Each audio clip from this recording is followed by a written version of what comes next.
一瓶酸奶竟换来700万现金，武乡安某熙就让他从穷学生秒变千万富豪。可这报复的代价，却是他承受不起的。杨戬给俺冲，踢他哪吒！卧槽你躲，没吃饭。悟空，交给你把3界神仙全拉进这个 QQ 群的任务到底完成了没？坏了，忘了时间了！我现在就建群拉人。太上老君、太白金星、托塔李天王、哪吒那小王八蛋，还有各路神仙，快加！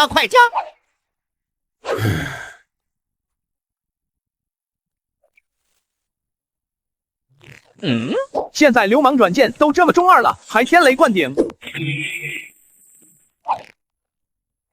我操，干他马吉猫啊！我了个天的，这特效盗版手机商刷的软吧！我操，什么臭音？怎么一堆神经病啊？这是黑客恶作剧？不对，我手机一直拿着的。哥们干嘛呢？你哪个片场跑出来的？盗号就直说。盗号，哈！吾乃花果山水帘洞美猴王，齐天大圣，斗战胜佛孙悟空。行啊，严挺全套。老子喝奶呢，你想不想要酸奶？啥？我靠，我奶呢？杨巅峰的手心空空如也，只有一丝若有若无的奶香味，证明那瓶酸奶曾真实存在。妙哉，此物酸甜交融，更胜琼浆玉液，还有否？速现来，俺老孙赐你一场造化！我尼玛的，这特么不是特效，不是盗号，你真能把东西变走？疯子，食堂开饭了，再不来糖醋排骨就没了。你丫在出租屋孵蛋呢？公鸡，我可能撞见不得了的东西了。你他妈的撞见你妈了！赶紧的，给我过来！王老头下午要开实习动员会，迟到你就真完犊子了。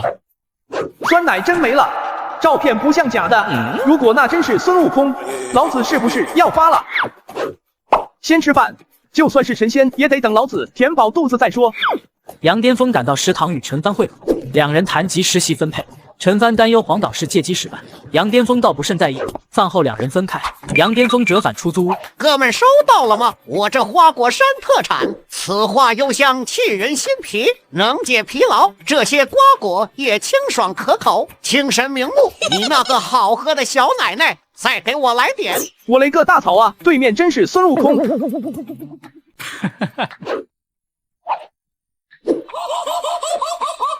小子，该兑现承诺了吧？这就来。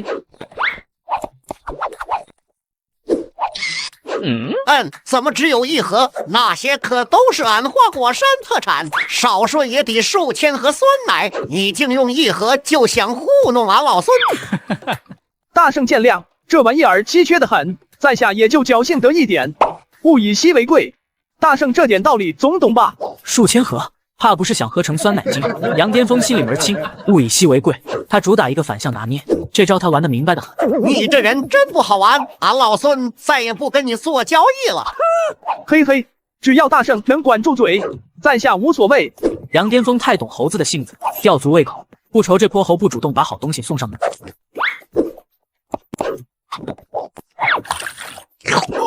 果肉入口的瞬间，清凉感直冲天灵盖，堪比3伏天果棉袄冲进冰泳池，前后反差绝了。我操，这他妈是好东西啊！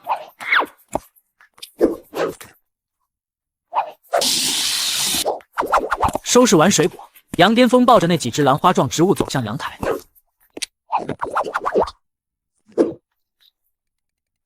花果山出品，硬肯定够硬，随便长吧。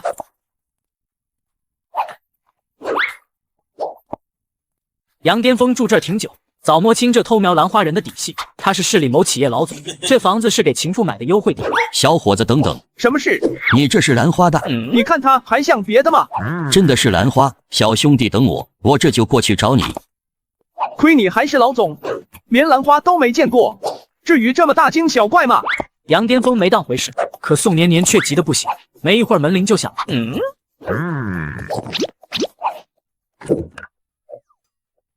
呵，怎么是你呀？呵呵，打扰了小兄弟，我就是想再看看你养的兰花。进来吧。不就几只兰花，又不是美女，至于这么猴急吗？那啥，你没事吧？啊，没事没事。这模样哪像没事，分明是失恋后遗症。坐吧，家里只有白开水，别嫌弃。小兄弟，我有个不情之请。说吧。我给你讲个故事，你听完再做决定。我叫宋年年，小时候家里养了几盆兰花，后来带进城打拼，有个商人花500万买走，我靠这笔钱创业才有了今天。兰花就是我的贵人，这些年一直在找珍稀品种，却没人肯卖。那你找我干啥？我这也没什么珍稀。你说那些？刚才仔细一看，我敢确定这些兰花一只比一只珍贵。我研究这么多年，眼光不会错。那你想怎么样？我想问问你能否割爱转卖给我几只？行。真的？你确定？你想买我就确定。卧槽卧槽卧槽！白捡的兰花还能换钱？这波血赚，简直是天上掉金元宝。那我能再去看看吗？请便。喂，小王，把我定制的那套紫砂花盆送过来，地址在香香小区502室，赶紧的。小兄弟，这么多名贵兰花，你怎么能挤在一个盆里养？太委屈他们了。你觉得我这儿有空余花盆吗？对了，你要多少？我只要这2只莲瓣兰，1只春兰，1只寒兰，还有这只素冠和鼎。啊，就这6只，我还以为你要全包了呢。呵呵，小兄弟说笑了，光这6只我都要心疼好一阵。亏你还是大老板，6只兰花就心疼，也太抠了。6只就6只。对了，我叫杨巅峰，这6只多少钱？700万，你看怎么样？700万啊！我操，你说什么？700万？700万没错，3只莲瓣兰每只80万，共240万，春兰40万，寒兰20万，这只素冠和鼎成色稍欠，我出400万。我雷个乖啊！这他妈能买多少麻辣烫和凉皮呀？这些兰花真的值700万？那还有假？看你这样子，不是这行的吧？确实不是，我就是个大学生，这些都是别人送的。送你的人估计也不懂行，不然天价兰花哪能随便送？你这儿大多是春兰，少量剑兰、墨兰、寒兰，还有几只莲瓣兰和3只素冠和鼎。那这些加起来值多少？最便宜的几千块，普遍几10万一只。莲瓣兰稍高，最值钱的是素冠和鼎，成色最好的那只起码上1000万。可惜我资金不够，不然真想全收了。有这几只也够了。杨巅峰，你没事的啊？我没事，没事。那我们转账，线上转方便快捷。行，线上转。感谢安某西，感谢猴哥，感谢花果山。应该是我秘书送花盆来了，我去开门。宋总，您定制的紫砂花盆送来了，一共5个。好，正好能用，你先回去，我再待一会儿。宋哥，这啥好东西啊？700万的加持下，杨巅峰彻底没了节操，先前的比试全被这声宋哥出没了。当年寻兰时定制的紫砂花盆，名家手笔，可惜一直没派上用场。这跟普通花盆有啥不一样？差别不大，就是贵点。现在市价一个3、4万吧。我操，买个花盆都要几十万，有钱人的世界真鸡巴离谱。两人移步阳台，宋年年将选定的兰花移栽进紫砂花盆。特制花土让兰花更显娇艳。小杨，我先走了，这是我名片，有事随时找我，不违背原则的事宋哥都帮你。谢谢宋哥，还真有个忙想麻烦你。你说？我快毕业了，要找实习，可单位还没着落。我是京城商学院的。商学院，我们公司今年接了你们学院的实习邀请，还有名额，我跟下面打声招呼。秘书处正好缺人，你直接来。宋哥，你们公司是做啥的？小生意，一家拍卖行，在京城还算有点名气。拍卖行，这也太巧了。宋哥，我把剩下的兰花放你那拍卖咋样？拍卖，你想好了？我对兰花一窍不通，摆家里浪费，不如换点实在的。行，我让人联系你，先筛选包装，值钱的就那几只。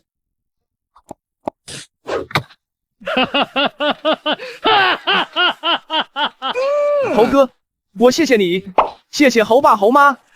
小子，你没睡醒吧？3届谁不知道俺是石猴，哪来的爹娘？嘿嘿，猴哥别介意，口误口误。还喝酸奶不？当然喝，快给俺送来。嘿嘿，你小子够意思。那啥，猴哥，你还有啥好东西不？哦，好东西！你小子竟敢算计俺老孙！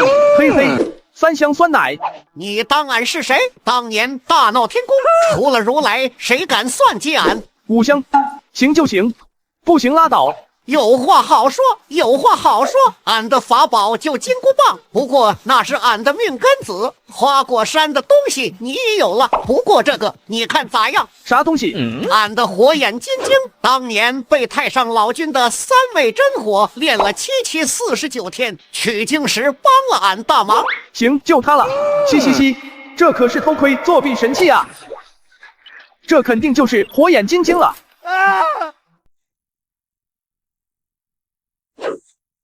朱文远近来诸事不顺，作为导师，竟收拾不了顶撞自己的杨巅峰，心里憋着一股火。班级实习分配本由他一手掌控，他故意把杨巅峰的档案改得一塌糊涂，满纸坏话，就等杨巅峰走投无路来求他。可他把档案交给企业后，瀚海拍卖行竟直接选中了杨巅峰。他找拍卖行人员质问，只得到一句有疑问找董事长。这特么不是废话吗？找董事长，人家能搭理我？难道杨巅峰这小子背后也有人撑腰？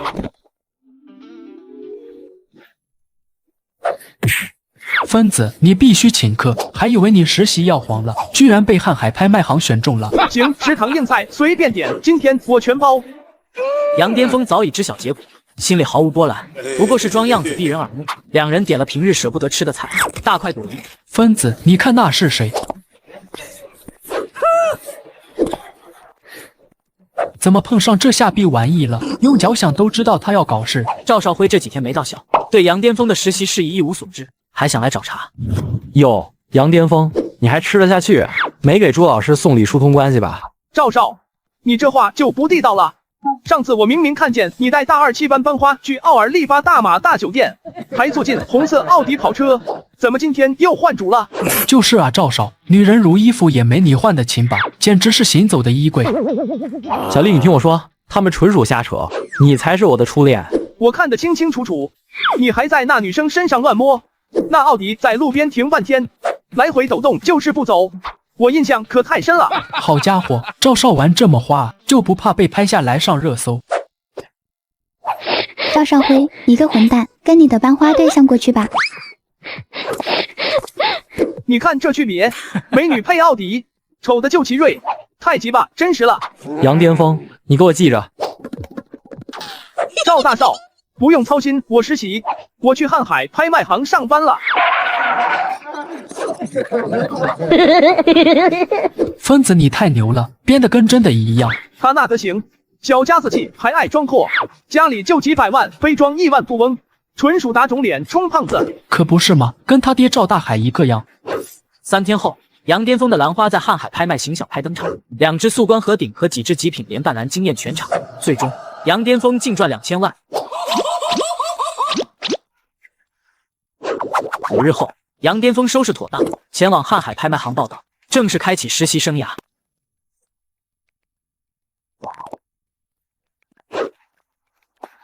你好，我叫马瑞雅，是秘书处副手，也是你的直属领导。您好，马领导，我是杨巅峰，今天来报道实习。宋总都交代过了，你先帮大家整理文件。幸好宋哥给安排的活清闲，这忙法我可顶不住。他不知宋年瞻是怕他半吊子水平添乱，才给了这份清闲活。杨巅峰毫无顾忌，打开电脑就摸鱼，对旁人的忙碌视若无睹。杨巅峰，你会开车吗？头儿，咋了？事出紧急，其他人都在忙，你到底会开车不？会，大一就拿驾照了，就是好久没摸车了。跟我走一趟，我有份重要文件要在路上看，麻烦你暂带司机。嗨，小事一桩，嘻嘻嘻，帮美女领导办事，这可是求之不得的好事。头儿，咱往哪开？去前门街，具体地址路上说。咱这是去办啥要紧事？几天后公司秋拍，压轴元青花的主人突然反悔，还付了违约金。唉，这对公司声誉打击太大。我靠，那咋整？没补救办法吗？前门大街有家商铺老板，听说他收了件相似元青花，我们去碰碰运气，想办法收来顶替。放心，肯定能成。借你吉言。对了，我不只是秘书，还是公司首席鉴宝师。卧槽，头儿你也太牛了，深藏不露啊！出身古玩世家，从小耳濡目染罢了。避开早高峰后，交通顺畅了不少。不多时，两人便抵达前门大街。两位随便看，相中哪件能试穿？老板，听说您收了件青花，能否让我们瞧瞧？行，你们跟我来。老板，您愿意把这件青花转给我们吗？不行，您开个价，只要合适，我们都能谈。我请专家鉴定过，这个是真品，但我不打算卖，想用它以物换物。你想换什么？鸡血石，我一辈子钟爱鸡血石，靠它发家也因它破产。这青花值几千万，你们拿同等价值的鸡血石来，我就换。马瑞亚陷入沉思，同等价值的鸡血石需好几块上等品，难度极大。他没再劝说，拜托老板留着青花，便带着杨巅峰离开了。头儿，咱现在去哪？琉璃厂买原石啊？头儿，你要去赌石？差不多吧。京城原石都是昌化边角料，但也有漏可捡。我眼力还行，碰碰运气。那头儿，你带够钱了吗？机械石原石可不便宜。够，本来是买元青花的钱，既然收不成，就放手搏一把，大不了赔给宋叔叔。杨巅峰虽非京城人，却早闻琉璃厂大名，不多时便载着马瑞雅抵达目的地。陈叔，哟，瑞雅来了，今天怎么有空顾得上陈叔这小店？碰上点麻烦，来麻烦陈叔了。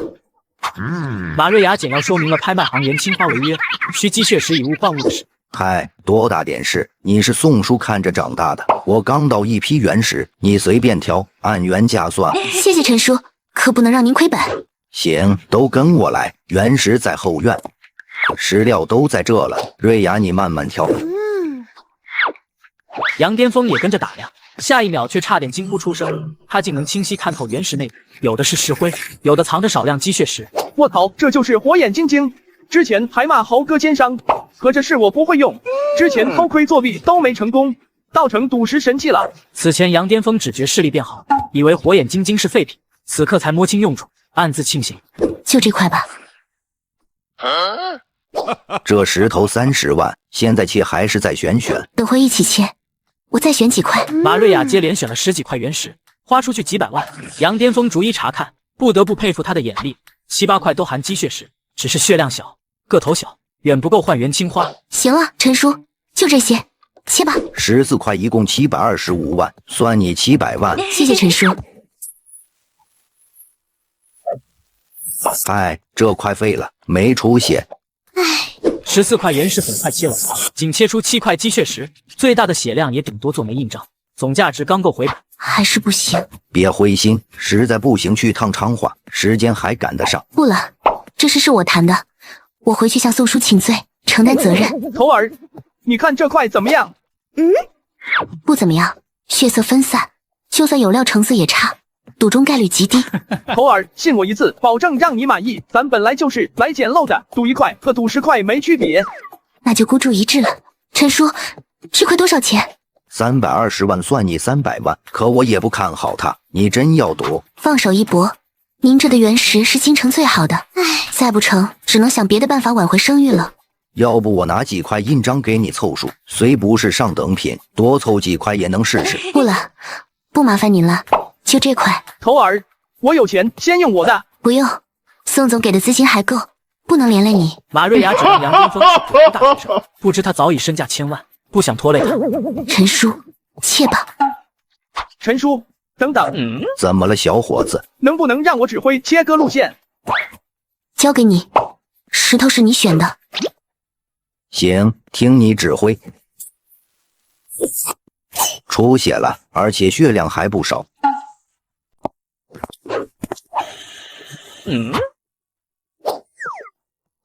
卧槽，这成色绝了，顶级货啊！杨巅峰顺着光束看去，悬着的心彻底放下，果然和自己火眼金睛看到的一样，内里藏着大块优质鸡血石。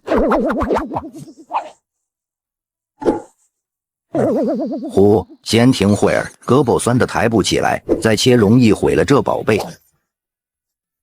好，陈叔您歇着，等会儿还要麻烦您。马瑞雅心中有底，仅凭这部分已是血赚，这是鸡血石中最稀有的活性鸡血石。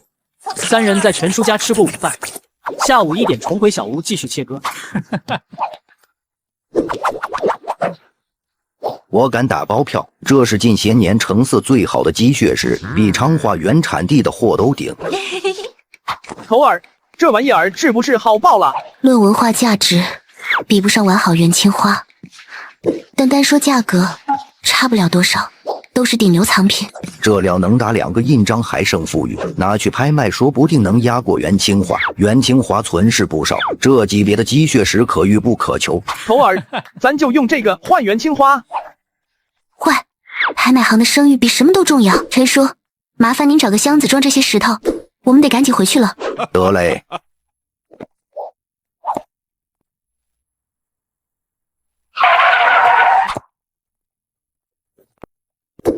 你们怎么又来了？我都说了，非鸡血石不换。老板，鸡血石带来了，您过目。这么快，一上午就凑齐等价鸡血石了？你们别想蒙我，我可是靠鸡血石发家的，眼力还在，想糊弄我没门。东西都在这，您尽管验真假。行，进里屋说。男老板正想质疑，目光忽然定格在箱中一块鸡血石上，瞳孔骤然收缩，满脸震惊的俯身凑近。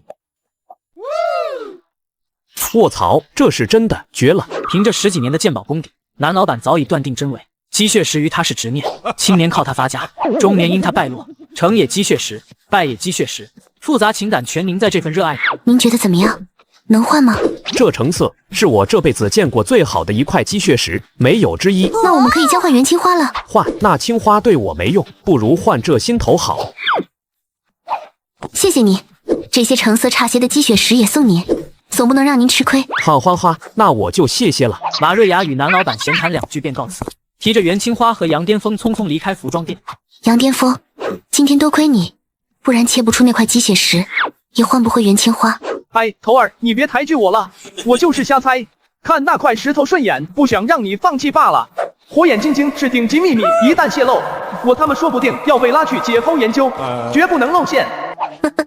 我可不信，能把解释路线画得那么准的人是瞎猜的。呵呵，行了，不逗你了，开车吧。几天后，瀚海拍卖行第1场秋拍顺利举行，那件元青花成功拍出。有人察觉与宣传款有差异，却在激烈竞拍中选择性遗忘，拍卖行顺利化解危机。杨巅峰在拍卖行安稳下来，与马瑞雅也一发熟络。你那酸奶到底啥情况？我让石神拿了盒解析材料，他研究半天，啥也没弄明白。这猴子还挺鬼精，居然想自己复刻酸奶，算盘打的我都听见了。呵呵，我也不知道。哼，你骗鬼呢？算了，不跟你扯，让食神跟你说，他研究酸奶都快魔怔了。高人，救命啊！这酸奶到底咋做的？我用牛奶、羊奶、鹿奶各种奶搭配 N 种配料调试，做出来的玩意儿根本没法入口。食神作为顶尖厨子，沉寂多年的热情被酸奶点燃，尝过一次后便日夜钻研，屡屡失败的挫败感快击垮。嘿嘿，说简单也简单，酸奶是以牛奶为主料，巴氏杀菌后加发酵剂发酵冷却制成的，以你现在的条件根本做不出来。恩师在上，请助小徒解惑。恩师？啥玩意儿？达者为师，高人您会我所不会，自然配称恩师。卧槽，这货是来真的，我就想忽悠神仙捞点好处，没打算收徒弟啊。求恩师指教。得，这货没救了，要是不同意，万一他想不开自寻短见，我可担不起责任。可，恩师不敢当，相互探讨2句还是可以的。好，请问高人，如今人仙2界菜肴众多，却毫无新意，这该怎么解？引入新菜品不就行了？多大点事？请问高人，如何引入新菜品？麻辣烫、煎饼果子、凉皮，把这些整出来就搞定。卧槽，我这嘴欠的毛病又犯了，这不是给自己找事吗？敢问高人，麻辣烫、煎饼果子、凉皮是何物？杨巅峰天天吃这些小吃，可真要描述清楚模样和做法，却哑口无言。更何况要讲给从没见过的食神听，更是一头雾水。这些东西味道是不是绝了？我闻所未闻，快给老夫讲讲。完了，说了就得要配方做法，我就会吃不会做啊，直说不会也太没面子了。跟你说再多也没用，你未必能领悟精髓，领悟了也做不出来。你这小子竟敢质疑老夫的能力，老夫乃食神，就没有我做不出来的东西。食神大人这么牛，直接做出来不就完了？还来问我，犯不着跟我一般计较，生气吧？老夫是从没听过这些吃食，不然早做出来了。行吧行吧，谁让我是新世纪5好青年，就勉为其难帮你一把。快说快说，怎么做？我先去弄这3样东西，拍给你尝了，看你能不能自己琢磨出做法，就当考考你这食神的本事。杨巅峰打着算盘，料定食神做不出来，到时候就能让他知难而退，不再纠缠。可以，老夫就不信解不出这吃食的门道。杨巅峰速去楼下小吃摊，买了1份煎饼果子，1份凉皮，还有1份加双份培根的豪华版麻辣烫，匆匆上楼。你老人家慢慢品尝，看看合不合胃口，顺便琢磨下能不能复刻出来。多谢高人，老夫这就研究，弄明白配方再来找你。总算清静了，这下没人来烦我了。杨巅峰躺到床上，打算小憩片刻，晚上叫上陈帆出去挥霍一番。如今他也是身价几百万的小富豪了。他妈的谁啊，敢打扰老子清梦，活腻歪了。马瑞雅都下班了，找我干啥？我也没惹事啊。喂，马大小姐，找我有事。杨巅峰，你现在在哪儿？忙不忙？我在家呢，闲得发慌，没啥事。你有事儿尽管说。也没别的事，我们认识一段时间了，上次元青花的事多亏了你，之前一直忙没来得及感谢，今天想请你吃顿饭，就当赔个不是。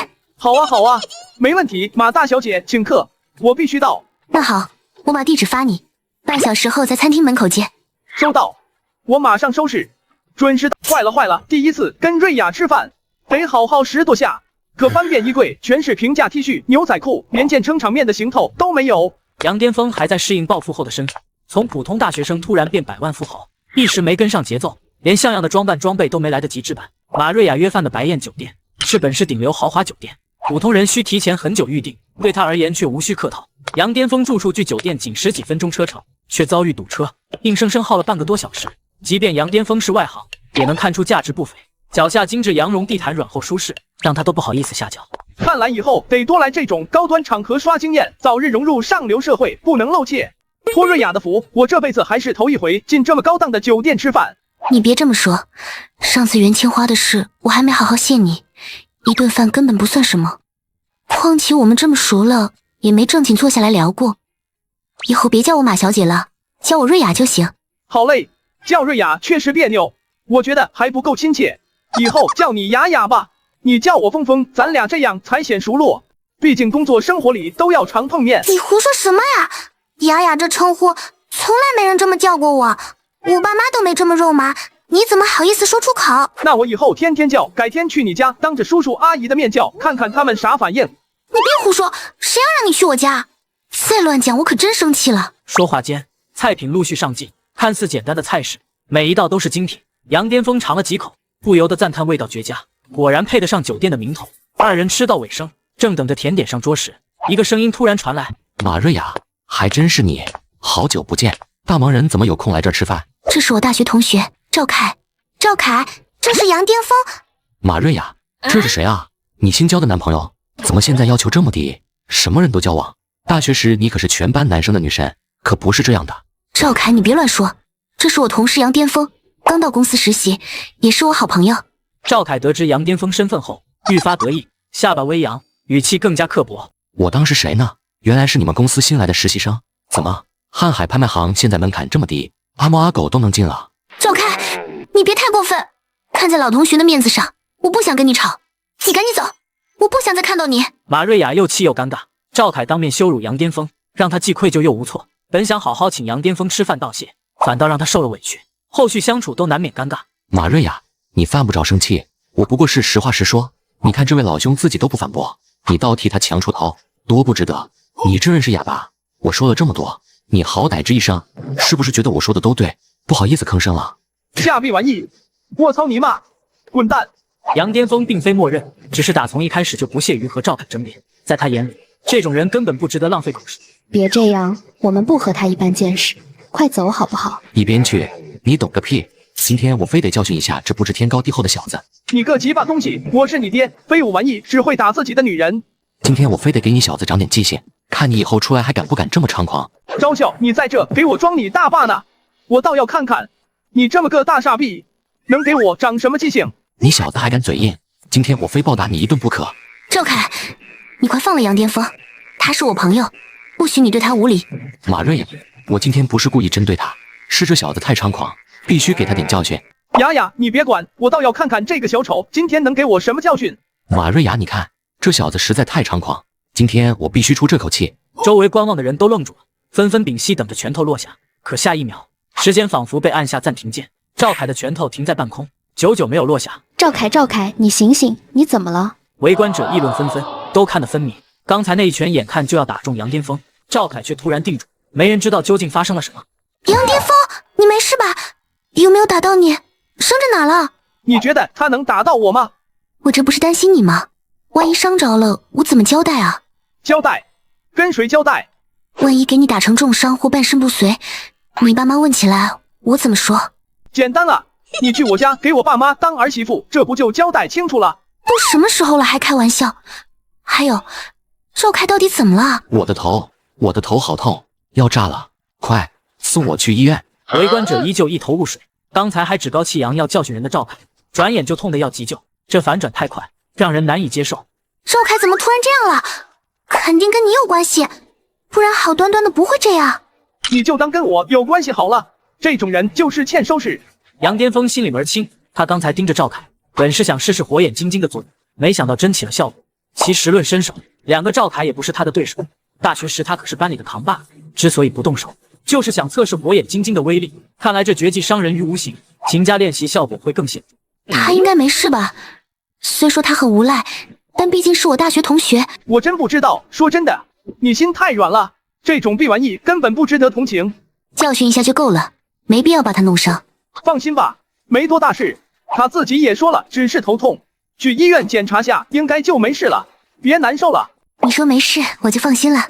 走吧，我们回去。杨巅峰觉得刚吃完饭就回去太过单调，况且好心情差点被赵凯毁了。正想开口邀约再去玩会，马瑞雅的手机突然响了。好的，我知道了，现在马上回去。谁啊？这么晚了还得处理工作？是老板，说有份重要文档要我回去过目签字，我得赶紧去公司一趟。行吧，我还想着约你再去别处玩会儿呢。这么晚了，你还想带我去哪？也没定去哪，就是觉得你第一次请我吃饭，就这么草草结束，太可惜了。没事啊，等下次你想好了再带我去玩就行。我先走了。玩的地方可多了，就怕你不敢去。传统美德，我也回家洗洗睡，又变回单身贵族了。此刻正是城市最热闹的时段，霓虹闪烁，人声鼎沸。可这份热闹与杨巅峰无关，他本就喜静，朋友不多，家人也不在这座城市，早已习惯了无拘无束的独处生活。这车是他几天前刚提的，花了400多万。杨巅峰一直痴迷汽车，可之前没钱只能望而却步，驾照考了也常年闲置。如今暴富，第一时间就圆了爱车梦，从普通大学生跻身富人阶层，这种转变让他心里乐开了花。多一事不如少一事，万一救了被讹上，得不偿失。新闻里这种事可不少见。这条路行人稀少，若他不管，对方恐怕会有危险。讹就讹吧，老子现在有钱扛，大不了倾家荡产赔，总不能见死不救。女士，醒醒，你还好吗？杨巅峰接连呼唤7、8遍，少妇依旧毫无反应，确定是晕过去了。他检查了一下，除了腿部擦伤，暂无其他明显伤情，便小心翼翼地将她抱上车，赶往医院。将少妇送到医院时已近10点，折腾了一晚上的杨巅峰疲惫不堪。少妇被推进急救室后，他便坐在走廊座椅上等候，没多久就靠着椅背睡着了。我操你妈！你还我干几毛？你还敢骂人？看看你干的好事，人家现在腿部骨折，伤得不轻。什么叫我干的好事？我看你就是个脑残，滚鸡巴蛋！你自己撞了人还骂我，还想逃跑？你还有点良心吗？什么？你说我撞的人？小脑残，药能乱吃，话可不能乱讲。你哪只眼睛看见我撞他了？拿证据出来！不是你撞的，谁信啊？若不是你撞的，你会好心把他送医院来，别装好人了。小姑奶奶，我是路过时看见他躺地上，好心救他的，纯属见义勇为啊！路过哪有这妖巧的事？你不用急着撇清关系，赶紧去交钱办手续，别耽误治疗。杨巅峰一看这架势，就知道林雪认定了是他撞的人，再多解释也是白费功夫，只能寄希望于少妇醒来后能还自己一个清白，暗自祈祷对方别和林雪一样不讲理。行吧，在哪儿交钱？要办哪些手续？这才对嘛！年轻人做错事就要勇敢承担，别想着逃避。对了，别叫我小脑残，我叫林雪，是这医院最有正义感的医生。你牛你妈！累个屁！赶紧他妈的带我去办手续交费！别急吧，搁着恶心老子。2楼楼梯口右转，缴费窗口办理就行。我还有工作要忙。你不押着我去，这不怕我趁机逃跑不认账了？我倒要看看你能跑多远。真是秀才遇到兵，有理说不清，好心救人反被诬赖，这是道什么天理啊！杨巅峰一肚子委屈没处发泄，只能自认倒霉，转身往2楼缴费处走去。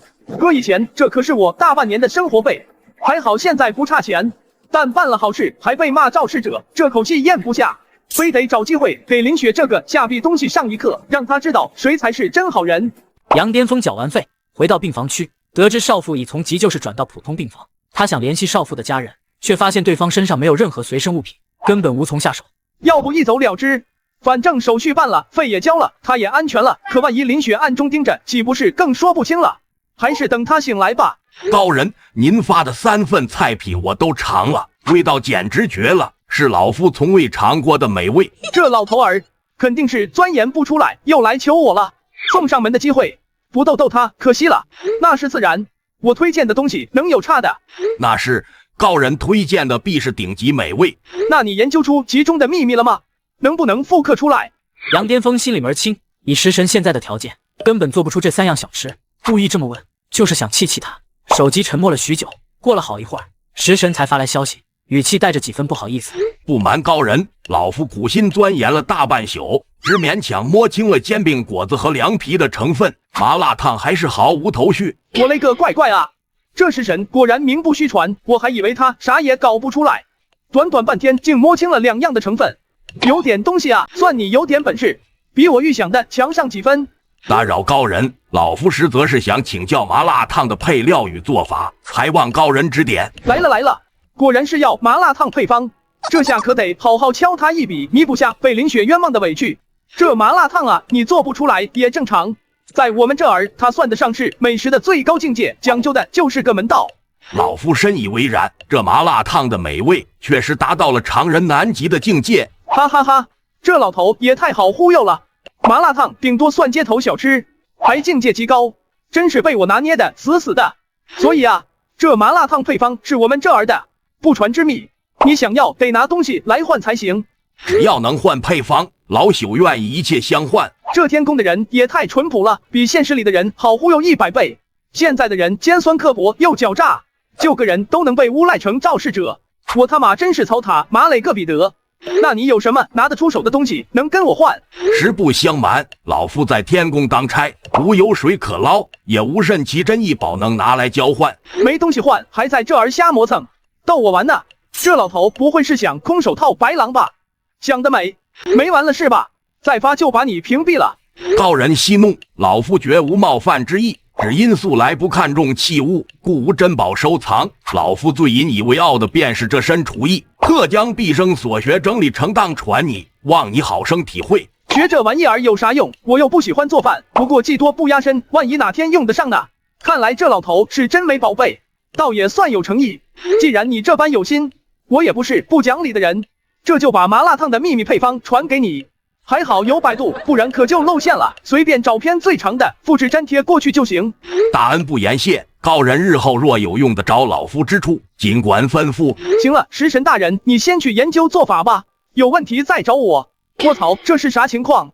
杨巅峰彻底被吓懵了，这哪里是什么厨艺秘籍，分明像武侠小说里的内功心法。他不知道，厨艺的最高境界本就与武学相通，讲究手眼身法合一，顶尖厨师皆有深厚功底，绝非单纯颠勺那么简单。我靠，我好像瞬间会做所有菜了，天下就没有我搞不定的菜式。杨巅峰浑身舒畅，恨不得大声呐喊发泄喜悦，可刚到嘴边的声音又硬生生憋了回去。他猛然想起这是医院，大喊大叫非得被当成神经病架走不可，只能强压下激动，攥紧拳头感受体内的变化。食神这不传之秘也太顶了，不光厨艺爆棚，连身体都给优化了。这不血赚，以后就算不做菜，这身体力也够牛逼。身体是革命的本钱，没毛病。杨巅峰彻底忘却了被林雪冤枉的不快，觉得天宫的东西果然不凡，连人都比现实里实诚，没有尔虞我诈的糟心事。他坐在病床边陪着胡卡拉，想着想着便沉沉睡去。我这是在哪儿？你是谁？你别害怕，我不是坏人。我昨晚在路边看到你，你腿受了伤，晕倒在那儿了，还有印象吗？应该是被人撞了。好像是这么回事，昨晚心情不好，喝了点酒，走在路边被一辆摩托车撞了，之后就什么都不记得了。喝酒也别一个人啊，摔在路边多危险。是你救了我吧？真是太感谢你了。小事一桩，不用谢。这是我们新时代3好青年该做的。你倒是懂感恩。某些正义医生上来就赖我是肇事者，等我回头非得找他理论。先生，你在说什么？还没请教你贵姓大名。我叫杨巅峰，你呢？我姓胡，叫胡卡拉。我比你大几岁，你叫我卡拉姐就好。好啊，卡拉姐，你以后就是我姐姐了。姐，你赶紧躺着休息。怎么联系你家人？你这样得有人照顾。我就一个女儿在读高一，别联系她，我怕她担心。那你没别的亲戚朋友了吗？没有了，我休息几天就好，不麻烦你。杨巅峰知道胡卡拉腿部受伤，行动不便，需静养调理，实在不忍心丢下他一个人，便打定主意帮人帮到底。卡拉姐，你别客气，接下来几天我照顾你。已经够麻烦你了，怎么还好意思耽误你时间？姐，听我的，你安心养伤，乖。你肯定饿了吧？我去给你弄点吃的。没胃口，吃不下。肯定是心情不好，没胃口。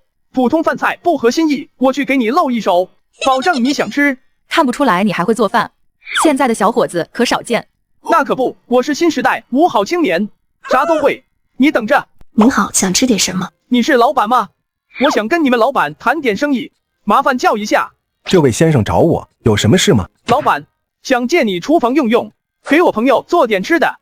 来吃饭的常见，来做饭的少见。您朋友想吃啥，我让厨子帮您做。我朋友口味特殊，你们厨子做的不合心意，麻烦行个方便。先生这边请，要不要给您找个打下手的？不用了，我一个人就行，有需要再叫你。装备是齐了，可做啥啊？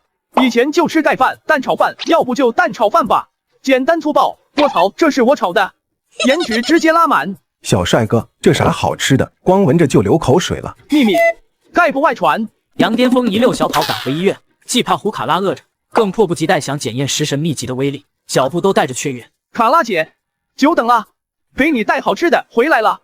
Sorry 啊，卡拉姐，纯属手滑，绝对不是故意的。闻着挺香，这是做了啥？就是份蛋炒饭，我也不会别的，你尝尝看。会做蛋炒饭的男生，多半是没女朋友的单身吧？那可不一定，有女朋友也能爱做饭，快尝尝，别光顾着说。姐，咋了？不好吃吗？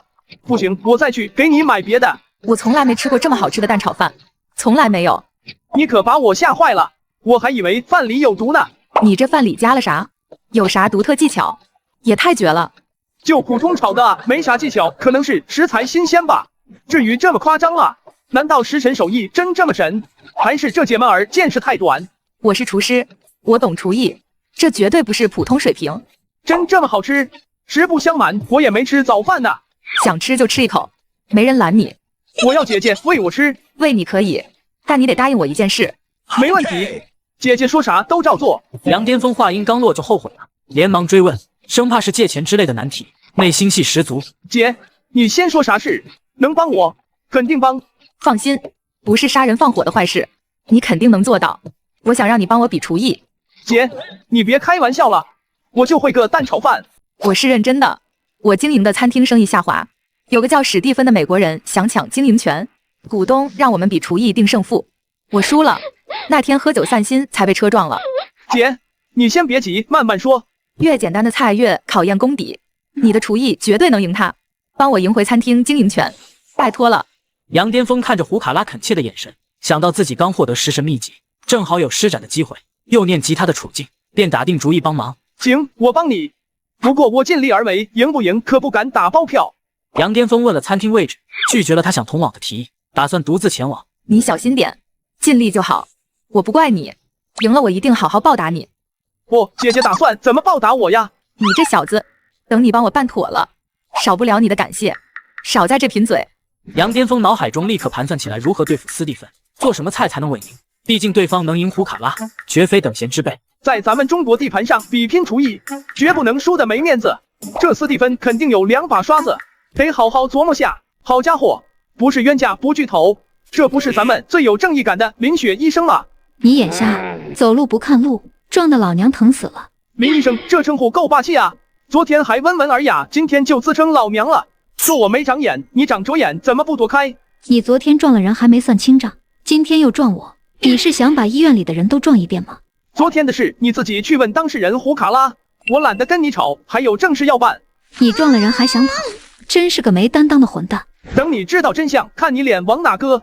懒得跟你废话。杨巅峰驱车40多分钟，抵达胡卡拉所说的5星餐厅，并非评级5星，只是名字直白粗暴。餐厅外围绿树掩映，格调雅致，看得出来档次不低。先生您好，请问您几位？需要点些什么？给我来一份蛋炒饭。先生，不好意思，我们是高档餐厅，不卖蛋炒饭。餐厅不就是吃饭的地方，连蛋炒饭都不卖，也好意思开门营业？实在抱歉，先生，我们菜单上确实没有这道菜。你要是想吃蛋炒饭，可去附近的小饭馆试试。少废话，把你们老板给我叫过来！一家餐厅连蛋炒饭都没有，还好意思称高档？我看是没本事做吧。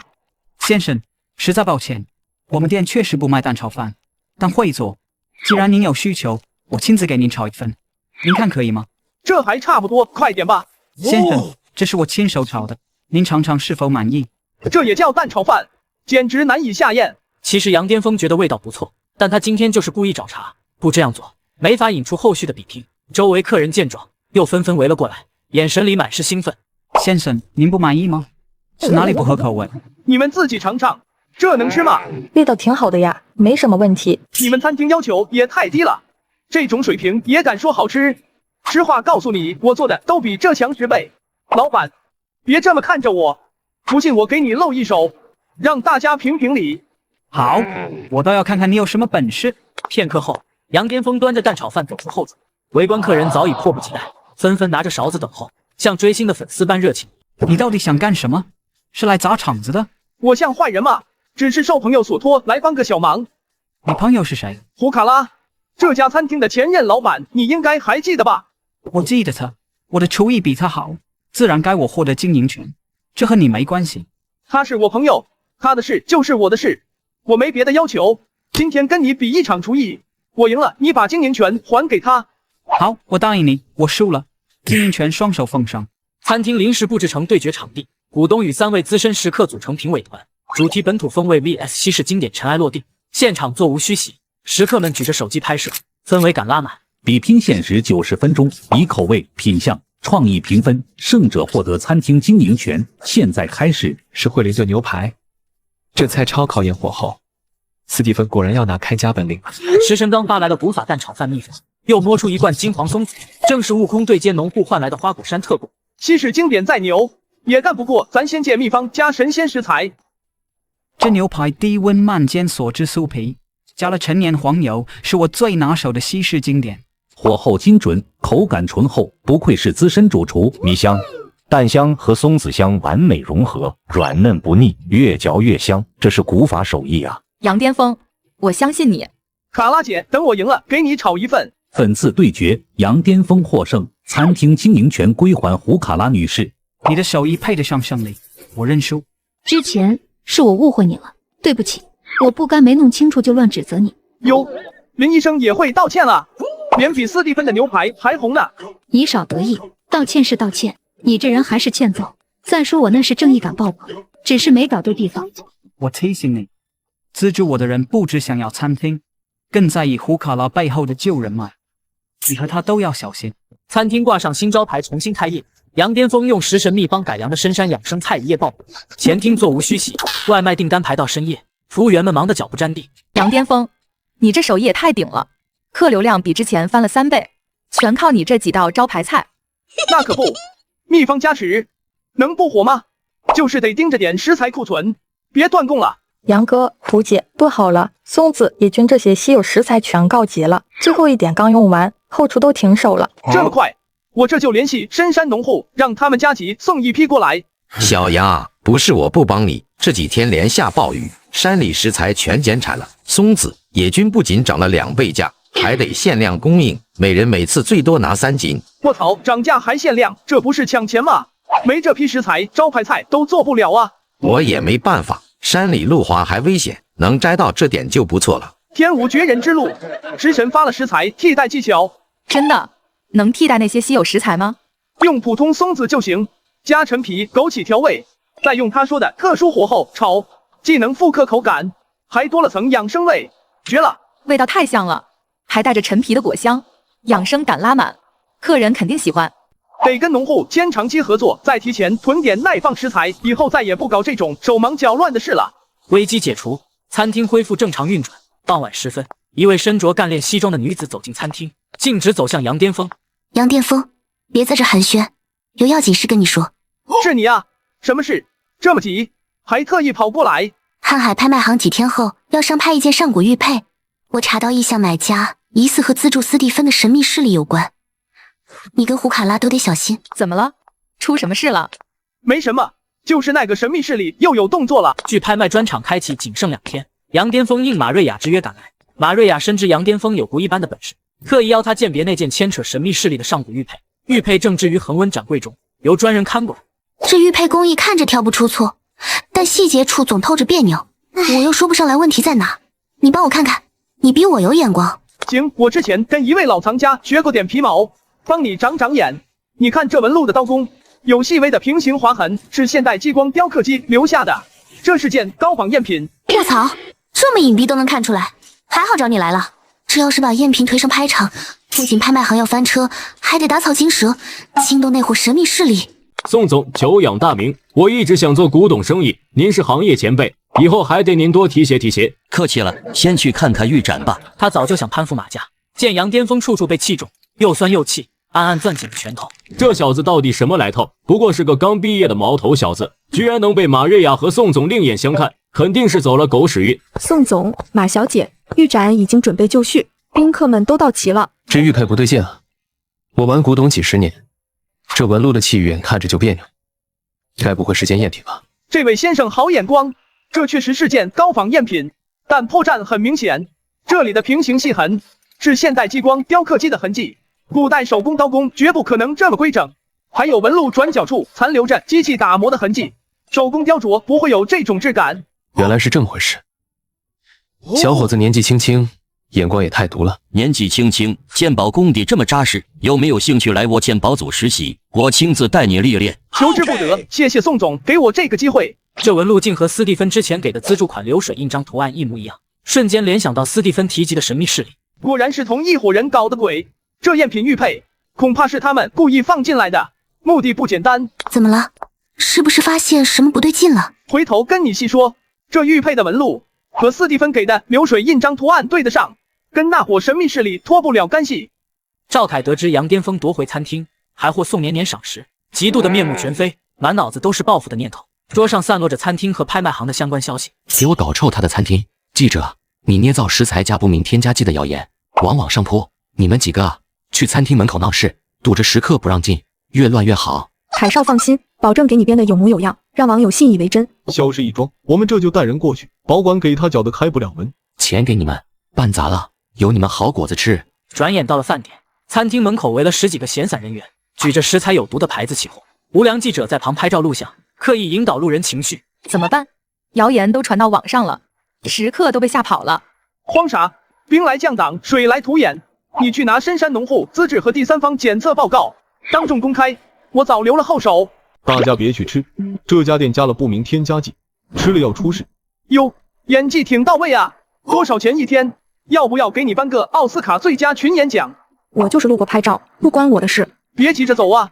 你编的谣言不得给大家道个歉。赵卡萨看到证据后怒不可遏，当即拨通赵凯电话，语气冰冷：“你个小兔崽子，竟敢惹是生非，丢家族的脸！从今天起，断你所有经济来源，给我闭门思过，不准踏出家门一步。”杨巅峰，我跟你没完。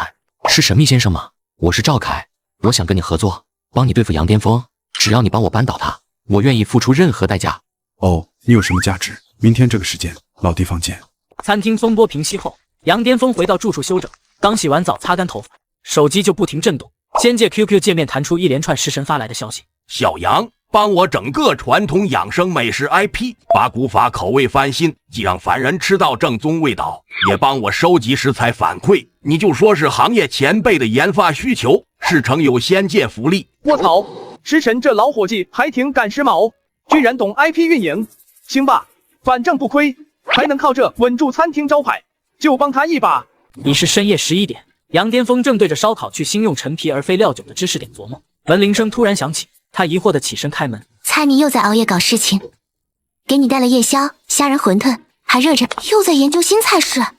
我倒有个想法，把养生美食和古董品鉴结合，搞个跨界品鉴会，算不算流量密码？可以啊，姐妹，这思路绝了，古董配养生菜，高端感直接拉满，妥妥的跨界王炸。这姑娘脑子是真灵光，这主意一落实，餐厅名气又能上一个台阶。你这配方够讲究，连陈皮都特意标注，难道有特殊门道？提醒了，配方核心的千年陈皮近期坊间黑市炒到天价，货源还被单一势力垄断，你得提前想办法，别卡壳在这。我操，还真是怕啥来啥，这千年陈皮居然被垄断了，搞不好又是那伙神秘势力的手笔，他们到底想干什么？怎么了？陈皮出问题了？没事，就是货源有点紧张，回头想想办法。倒是你这么晚过来，不怕不安全？你这小区安保还行，而且怕你熬夜饿肚子。我先走了，方案细节明天再聊。这家伙肯定有心事，却不肯说。算了，等他想通了自然会讲。垄断货源的势力会不会和资助斯蒂芬、赵凯合作的是同一伙人？这水越来越深了，得尽快查清楚。林雪所在医院的食堂因口味拉胯、营养失衡，被医护和患者投诉爆单。院长拿着投诉清单，给林雪下达了整改死命令。食堂归宁科室对接，1周内必须整改到位。再被投诉，你这个负责人也得担责。我知道了，院长，我尽快想办法。该死，食堂那菜连狗都嫌，我哪会改啊？等等，好像有个人能救场。哟，林大医生大驾光临，是来蹭饭还是又要找我茬？算我求你帮个忙，我们医院食堂快被投诉倒闭了，你帮着改良下菜品。多大点事？杨巅峰这手艺刚好能派上用场，就当积德行善了。帮忙可以，林医生得欠我个人情，以后别不分青红皂白就怼我。成交，只要能整改好，欠你一次又何妨？刚好食神给了清淡养生菜谱，适配病人需求，还能顺便调研食材，一举两得。杨巅峰带着食神菜谱直奔食堂，结合医院需求改良，用普通食材做清炖排骨、杂粮蔬菜粥，清蒸愉快，既控成本又兼顾营养。食堂阿姨跟着他忙前忙后。原来清淡菜也能这么香，之前真是瞎做了。搞定，这波逆袭稳了。我这法力证都快1周了，也查不出原因。就之前吃了款小众滋补品，不知道是不是和这有关。巧了，我也吃了那款，之后就莫名乏力，来医院住着了。你们医院是不是收了不少不明原因乏力的患者，都吃了同一款滋补品？对啊，我正疑惑呢，难道和滋补品有关？我这就去查。查到了，这款滋补品的生产商是周明轩旗下的生物科技公司。卧槽，果然是他！垄断千年陈皮的也是这家公司，这伙人到底在搞什么鬼？周明轩神秘势力、赵凯、斯蒂芬这几股势力居然串到一起了，背后肯定有大阴谋。要不要报警？这滋补品要是有问题，会害更多人的。先别急，没证据，明天我去查周明轩的公司。林雪，你盯着患者情况，收集更多线索。杨巅峰与林雪达成分工，林雪协调检验科对问题滋补品抽样检测。杨巅峰同步梳理周明轩的商业线索，两人各司其职推进调查。确认了，滋补品里添加了微量镇静成分，短期服用无症状，长期吃就会乏力、精神萎靡，隐蔽性极强。太缺德了，为了赚钱居然在滋补品里加这种东西，还好发现的早。这不是单纯的质量问题，周明轩故意这么做，说不定是为了控制客源或搞垮对手，而且他还垄断千年陈皮，这两条线肯定有关联，得挖深点。杨巅峰回到住处，对着电脑梳理线索，一时陷入瓶颈。就在这时，仙界 QQ 弹出托塔天王的消息，竟是一套仙界管理逻辑转化的凡间商业排查技巧。凡间商业和仙界兵权管理同理，抓核心节点，货源垄断4根基，下游产品4变现，资金流4命脉，顺藤摸瓜必能找到破绽。我操，托塔天王这老大哥居然还懂凡间商业套路，比我还会玩。按这思路来，很快就能摸清周明轩的盘口了。周明轩先垄断千年陈皮等稀缺食材，再通过旗下生物公司生产问题滋补品，借助灰色渠道销往各地，形成闭环产业链。杨巅峰带着梳理好的线索赶回餐厅，林雪和胡卡拉早已等候在办公室，桌上摆着整理好的患者病历和周明轩公司资料。周明轩不止垄断食材，还靠问题滋补品敛财，灰色渠道覆盖10几个城市，隐蔽性极强。那他和赵凯、斯蒂芬是一伙的，这势力也太大了。不全是，我查到周明轩是赵凯他爹赵卡萨在药材市场的死对头，俩人斗了好几年了。难怪赵凯之前没找周明轩合作，原来是世仇。那资助斯蒂芬的神秘势力到底帮哪头？更关键的来了，周明轩公司有一笔大额款项转给了一个海外匿名投资账户，这账户和之前查到的资助斯蒂芬的神秘账户资金流向轨迹很像。果然是同源。周明轩、赵凯、斯蒂芬看似没关系，实则都被这股海外神秘势力牵着线。这伙人一边挑动周明轩和赵卡萨内斗，一边借斯蒂芬、赵凯搞事情，到底想在本地图谋什么？那我们现在怎么办？他们势力这么大，硬碰硬肯定吃亏。先收集证据，把他们的产业链和资金流向彻底摸清。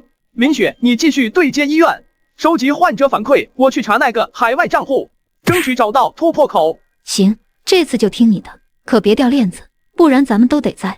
放心，有托塔天王给的开挂技巧，保管把这伙人的老底掀出来。杨巅峰以拍卖行实习鉴宝师的身份，跟着马瑞亚登门拜访周明轩。两人表面是洽谈古董委托拍卖事宜，实则想借机打探滋补品与食材垄断的内幕。周总，这是我们筛选的几件藏品，想请您考虑委托拍卖，性价比很高。小事一桩，倒是听说你们在查我旗下的滋补品。年轻人别没事找事，我的产品经得起检验。周总多虑了，我们只专注鉴宝拍卖。不过您这书房的古董倒是挺有意思，这老狐狸戒备心真强，得借鉴宝找突破口，顺便看看有没有破绽。朱文远得知杨巅峰和马瑞亚拜访周明轩，暗自揣度有猫腻，悄悄开车跟来，躲在别墅外角落，拿出手机偷拍偷听。天助我也！抓着你们的把柄发给赵凯，既能卖好又能打压杨巅峰，双赢。赵凯正愁没机会报复，这消息一送，少不了我的好处。这可是南宋青瓷，市面上少见的珍品，我收藏的古董每一件都是精品。周总好眼光，不过这青瓷的釉色偏亮，底部落款是机器复刻痕迹，是件高仿赝品。您这书房不少藏品都有这问题。年轻人眼光还嫩了点，不谈这个古董委托的事，让助理对接。好嘞，听周总的。刚好我们还有别的事，就不打扰了。密室藏着什么？成交加工厂肯定和问题滋补品食材垄断有关，得记下来，回头查。发现什么了？周明轩刚才明显慌了。他书房有密室，还有个成交加工厂地址，大概率是他们的核心据点。另外有人跟踪我们，是朱文远，他肯定没安好心。没事，送上门的棋子，正好借他给赵凯传点假消息，搅搅局。杨巅峰按着地图找到成交加工厂，提前换好工装，戴鸭舌帽，伪装成药材供货商，手里攥着伪造的供货单，试图混进工厂。哥，我是送陈皮的，周总那边打过招呼了，让我直接把货送进去。怎么没提前联系助理？周总最近管得严。别提了，路上堵车耽误了，助理电话打不通，耽误了工期我可担待不起。还好提前做了功课，这关必须混过去，不然之前的线索全断了。杨巅峰走进生产车间，刺鼻的化学药剂味扑面而来，眼前的景象让他无比皱缩。车间里遍地都是普通陈皮，工人正忙着染色做旧，另一边则在往滋补品原料里添加不明粉末。快点干活，这批货要赶在天黑前发走。周总说了，不能出一点差错。我操，这老狐狸也太黑了，用普通陈皮造假就算了，还加不明成分，简直丧心病狂。你是谁？不是供货商，快把手机交出来。胡卡拉联系不上杨巅峰，预感情况不妙，立刻带着餐厅员工开车载着食材，以给工厂送应急食材为借口赶来支援，刚好撞见杨巅峰被保安围堵在门口。我们是周总指定的食材供应商，来送应急食材，你们围着我员工做什么？耽误了送货，你们担得起责任吗？他不是供货商，是偷拍的奸细。哥，你认错人了吧？我跟老板一起来送货的，刚进去核对货单而已，至于这么大阵仗？站住！你们别想走。我们按要求送货，你们无故阻拦，回头我直接找周总理论。找到了，这笔大额款项的流向和斯蒂芬背后的海外势力账户完全对应。周明轩果然和他们早有勾结，现在证据链基本完整了，就差最后一步，把这伙人的老巢端掉。那我们赶紧整理证据，联系市场监管部门，不能给他们转移资产、销毁证据的时间。杨巅峰和胡卡拉整理完加工厂证据，坐在办公室核对清单。胡卡拉看着杨巅峰总能精准拿捏关键线索，终于按捺不住心中的疑惑，主动开口追问：杨巅峰，我知道你有秘密，从食材秘方到工厂线索，你总能精准找到突破口，到底是怎么做到的？我认识一个隐秘平台的人，能接触到顶尖行业资源和冷门线索，相当于内部情报站。具体情况我不能多说，你懂的。神仙身份太离谱，只能这么说，希望卡拉姐能理解，也能帮我保密。我懂，不问细节。刚好餐厅能当你的信息中转站，隐蔽又方便，员工都是自己人，绝对安全。谢了卡拉姐，有你在我踏实多了。马瑞亚带着拍卖行的合作文件赶来，刚走进前厅就瞥见办公室门虚掩，杨巅峰和胡卡拉低声交谈，神色格外隐秘。两人看到他进来，还瞬间收声。你们俩偷偷摸摸聊什么呢？我在门口都听见动静了，是不是关于周明轩的线索？没什么，就是核对证据清单，准备交给市场监管部门。你找我们有事？核对清单需要躲着说。杨巅峰，你是不是有事瞒着我？真没有，追查工厂证据得保密，免得走漏风声。你就别追问了。行，我不问。文件放着了，你们慢慢核对。明明是一起追查线索，却刻意瞒着我，到底把我当什么了？你这样会不会太伤人了？他也是真心想帮忙。我知道，但秘密不能泄露。等事情结束，我会跟他解释清楚的。朱文远拿着偷拍的照片，急匆匆赶到赵凯的私人会所，想借着这条线索讨好赵凯，换取好处。凯少，你看，杨巅峰和马瑞亚跟周明轩私下密谈，还聊到了药材配方，肯定在搞小动作。好小子，居然跟我的死对头勾结，真是找死！杨巅峰坏我好事，周明轩是我爹的死对头，俩人居然凑到一起，正好一锅端。周总，我是赵凯，杨巅峰在查你和我的底，我有他跟马瑞亚密谈的线索，不如我们暂时联手，先除掉这个共同隐患。你想怎么合作？我可不会跟赵家的人真心联手，各取所需而已。我帮你挡掉杨巅峰的调查，你帮我报复他。事成之后，我们各走各路，如何？可以，但别耍花样，否则我先对你下手。杨巅峰和胡卡拉忙着筹备古法养生美食 IP 发布会，菜品清单、流程全敲定，就等核心平替食材仿千年陈皮到位，便可收尾。凉了，供应商说咱们订的仿千年陈皮，全被周明轩旗下公司包圆了，市面上压根没货补。卧槽，这老狐狸，正面刚不过就玩阴的，断我供应链，纯的职场老六行为。发布会就剩3天，没这食材，直接原地翻车。周明轩是想把我按死在起跑线上。哥，通融下云点货，哪怕少量应急也行。实在没法，对方出3倍价包圆，我也不敢得罪周总啊。供应链的窟窿还没补上，更大的黑料就砸了过来。周明轩在餐饮圈散布抄袭谣言，还拿着伪造证明捅到了行业协会。杨先生，周明轩举报你抄袭其公司配方，这是他提交的佐证，1周内拿不出自证材料，协会将全网通报。这纯污蔑，我们配方是原创的，他就是故意伪造证据搞垮我们。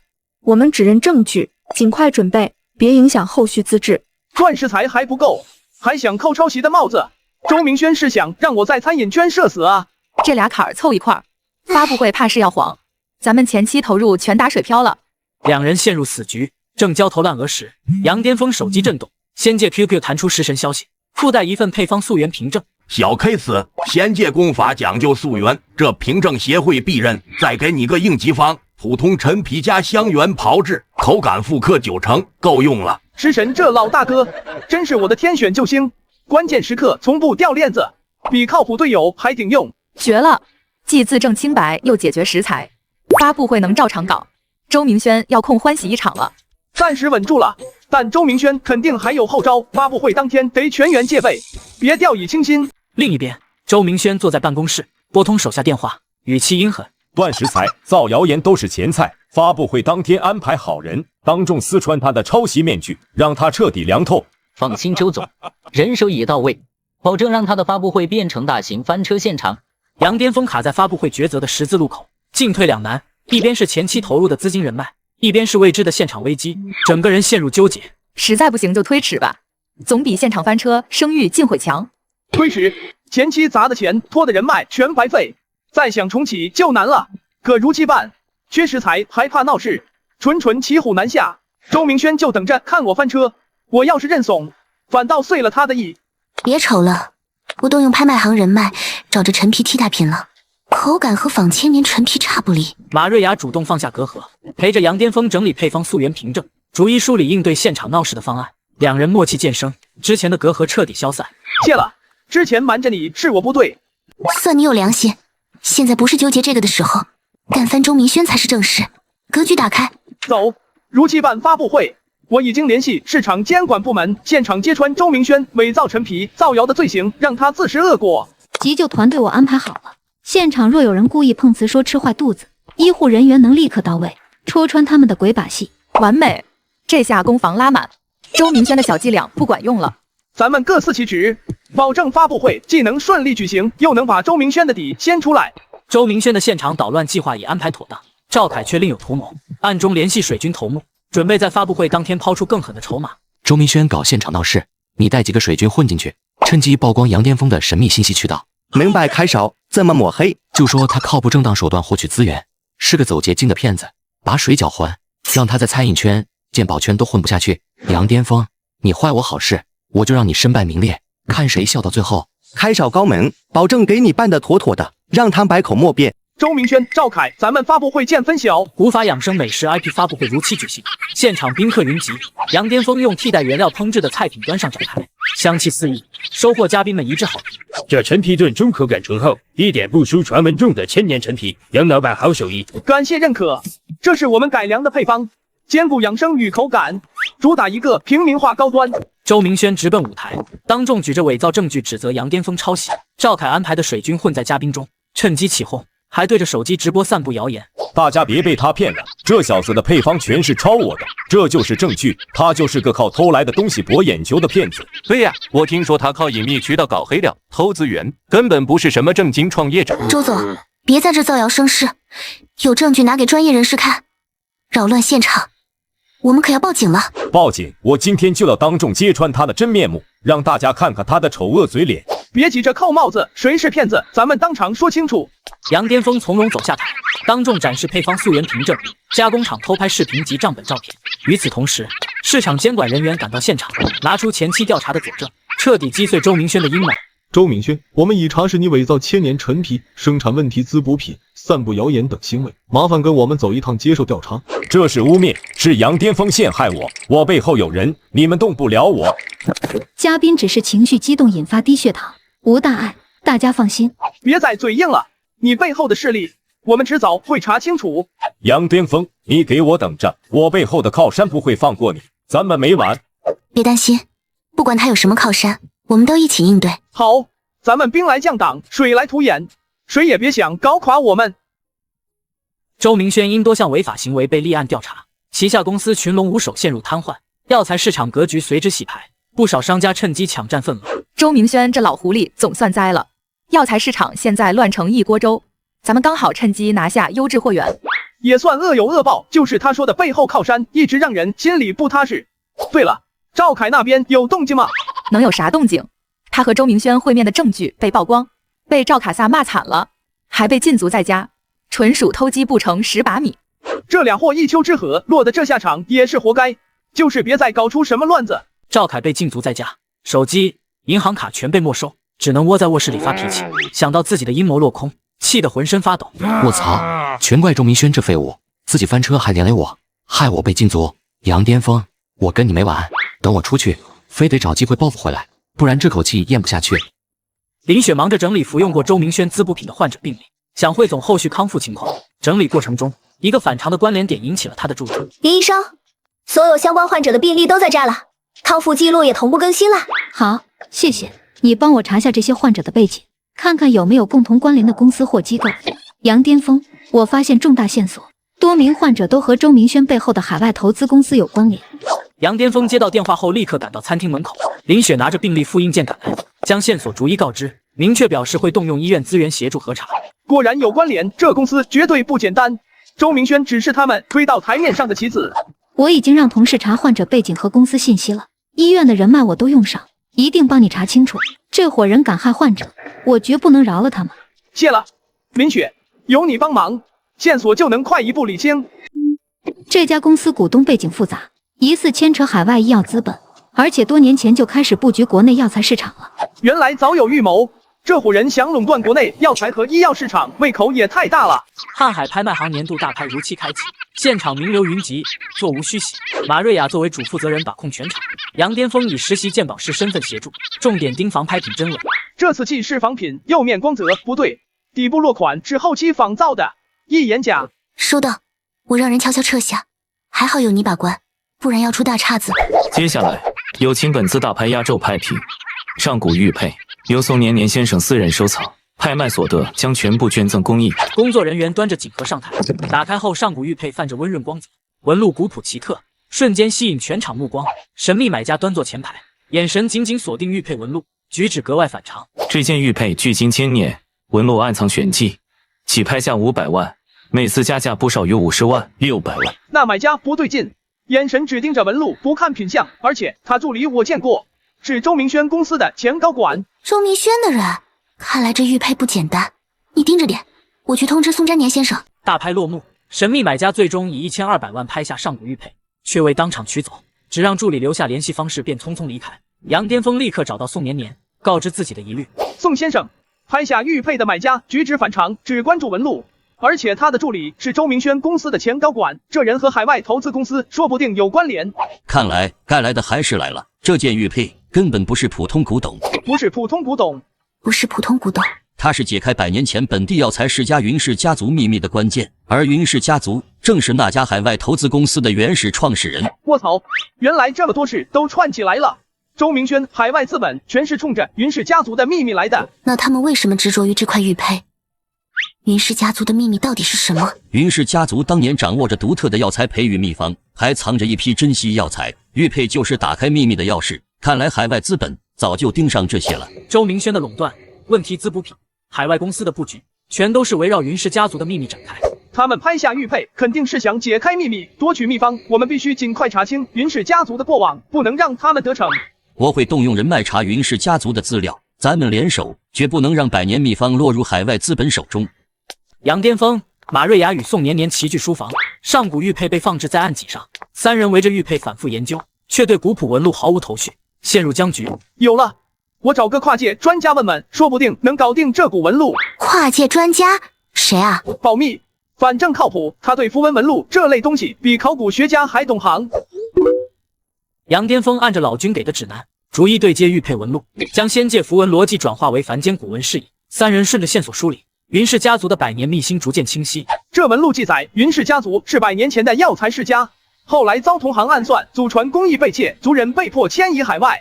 没错，我祖上和云家有旧交，只知道他们离奇消失，没想到是遭了暗算。那海外投资公司就是云家后人搞的，周明轩只是他们在国内的棋子。对，纹路里还提了他们回来，一是要夺回被盗工艺，二是要向当年暗算他们的人复仇。周明轩负责帮他们铺路，垄断药材市场，难怪周明轩对稀缺食材死咬不放，原来是替云家后人打前站，这盘棋下得够大。三人理清脉络后，杨巅峰随手摸出手机想记录线索，指尖碰到手机壳时突然顿住，手机壳上的云纹浮雕竟与玉佩纹路有明显同源痕迹。卧槽，这手机壳是我之前随便买的，上面的云纹居然和玉佩纹路对上了，这也太巧了吧？不是巧合，纹路的走向、节点都一模一样，明显是同源设计。你这手机壳说不定也是云家相关的物件，这就不是巧合了。云氏家族的祖传工艺能大幅提升药材功效，降低副作用，是养生药材领域的顶尖技术。所以海外资本盯着这工艺想据为己有，垄断全球养生药材市场。没错，云家后人要夺回工艺，海外资本要抢夺技术，咱们夹在中间，接下来的麻烦不会少。怕什么？咱们有线索，有人脉，总不能让他们得逞。杨巅峰，你这手机壳可得收好，说不定是解开后续秘密的关键。合着我这手机壳还是个隐藏道具，行，一定收好。看来接下来就得跟海外资本正面刚了。杨巅峰正对着玉佩和手机壳研究，仙界 QQ 突然弹出嫦娥的消息，发来一批伪装成海外学者捐赠文献的云氏家族资料，恰好补充了纹路解读的空白。这些是云氏家族03史料，里面提的桂花香炮制法不是普通工艺，是他们药材提纯的核心步骤，对应仙界草木凝练之术。卧槽，嫦娥这波助攻太及时了，终于摸到工艺的门道了。卡拉姐，帮我把后院腾出来，搞个临时研究室，整理资料，琢磨工艺都方便。没问题，后院清静还安全，我这就安排人打扫，再搬套桌椅和储物柜过去，给你搞个专属秘密基地。够意思，等研究透这工艺，咱们餐厅的养生菜直接封神。胡卡拉忙着整理后院，杨巅峰在前台核对资料。一名男子推门走进餐厅，衣着考究却神色疏离，径直走向杨巅峰，自称是云氏家族后裔。你好，我是云氏家族海外后裔云哲，听说你持有我们家族的上古玉佩，特来问问详情。云先生，玉佩确实在我这，不过只是帮朋友代管，具体情况我也不太清楚。你这手机壳的云纹很特别，和我们家族的祖传纹路很像，在哪买的？路边小店随便挑的，没想到这么巧。抱歉，我还有事要忙。云先生，要是想了解玉佩，改天再约吧。这货不对劲，问得太刻意，还死盯着手机壳，哪像寻亲的后裔，倒像来探底的间谍。神秘男子见杨巅峰防备心强，没再多问，留下联系方式便匆匆离开。杨巅峰立刻记下他的外貌、衣着特征，给马瑞亚发消息，让他帮忙核查身份。查过了，根本没有叫云哲的云氏后裔，他是海外资本派来的卧底，之前就跟着周明轩的人接触过药材商，专门打探云氏工艺线索。果然是卧底，我说他怎么句句不离工艺和门路，还好我没露底。那他会不会在餐厅搞了小动作，比如装窃听器、摄像头之类的？很有可能，他刚才在前厅逗留的时候，故意靠近绿植和角落。马瑞亚还说，这货惯会用伪装身份打探消息，手段阴得很。海外资本倒是心急，派卧底上门还装窃听器。既然他们想探，咱们就陪他们玩玩，顺便调出背后的人。要不要加强戒备？万一他们再来搞事就麻烦了。不用，咱们故意漏点假消息，让这卧底带回去交差，引蛇出洞才有意思。你多留意进出餐厅的陌生人，有情况立刻告诉我。识破卧底身份后，杨巅峰没急于拆穿，而是点开太上老君发来的专注力训练法，将仙界修炼术转化为凡间观察力训练，反复打磨洞察力，准备反将一军。此法需凝神聚气，将心神附于事物之上，可捕捉常人忽略的细微动静，应对试探、鉴别破绽皆可用。老君，这方法够绝！练完感觉眼神能当显微镜使，卧底再想耍花样，门都没有。这是要进阶成人形测谎仪，那卧底再来，岂不是被你一眼看穿？正有此意，咱们故意露个破绽，引他上钩。杨巅峰故意将部分史料和笔记摆在前厅角落的桌上，假装专注整理。果然没过多久，神秘男子就再次到访，眼神不自觉瞟向资料，装作用餐的样子靠近。果然有料，还藏着老宅地图，看来是冲着密室里的东西来的。杨老板，又在研究用字资料，上动的事，我也想再和你聊聊。没什么要紧的，就是琢磨点皮毛。听说桂花香炮制法要搭配特定山泉才算完整工艺。杨巅峰故意透露这处错误线索，全程紧盯云哲的反应。果然看到对方指尖微动，趁低头整理袖口的功夫，快速用手机发了消息，确认是在给海外资本传递信息。多谢杨老板分享，我还有事，西定告示，若有新发现，咱们再联系。好说，慢走。马瑞亚，查一下城郊深山的云氏老宅。云哲手里有老宅地图，还标了密室，而且我故意给的假线索，他已经发给海外资本了，目的完全明确。我这就查，刚收到消息，那老宅现在被海外资本派人秘密看管，守卫还不少，估计密室里藏着工艺核心资料。果然藏在那，他们派卧底打探，派人看管，就是想先一步拿到核心资料。那咱们要不要赶紧过去？晚了说不定就被他们得手了。别急，他们现在只知道假线索，还在摸索，咱们先摸清守卫情况，再找机会潜入，打他们个措手不及。马瑞亚为核查云氏老宅信息，翻找出家中珍藏的古籍，想从家族史料里寻找线索。翻到中间时，一本泛黄古籍的夹层中，一张文章拓片掉了出来。卧槽，这文章和杨巅峰的手机壳、玉佩、纹路一模一样。古籍明确记载，马家祖上是云氏家族专属守护者，世代守护工艺与玉佩。难怪我总觉得玉佩眼熟，原来不是巧合，是刻在骨子里的羁绊，得赶紧找杨巅峰说清楚。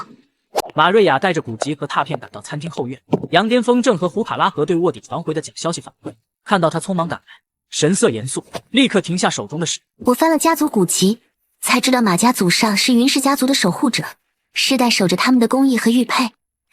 这是我们的家族文章，难怪这手机壳、云纹和玉佩能呼应，合着咱们俩的羁绊从几百年前就定了，这也太宿命感了。我的天，隐藏身份实锤了，你们俩就是天生的守护搭档啊！不管是宿命还是使命，我们都得联手找到老宅的工艺资料，绝不能让海外资本抢走。必须的，有你这个正统守护者在，咱们找密室也更有方向了。宋年年得知消息后，立刻赶到餐厅，听闻马瑞亚的身份发现，笑着道出自己的秘密。其实我也是守护者后裔，宋家与马家、云家世代交好，只是我一直没说，怕打乱你们的节奏。可以啊，宋先生藏得够深，合着咱们仨就是守护者天团，这下阵容齐了。我会动用拍卖行的海外资源，查清那批资本的具体动向和老宅守卫部署。你们负责梳理线索，准备潜入老宅。这里还有老宅内部结构图，密室位置标得很清楚，还提示云纹为要，血脉为引，应该是打开密室的关键。云纹对应玉佩和手机壳，血脉就是你这个守护者后裔，完美。这下潜入老宅，再也不是盲闯了。杨巅峰等人正梳理老宅潜入计划，海外资本已然动手阻挠。坏消息接连传来，餐厅运营与线索追查双双遇阻。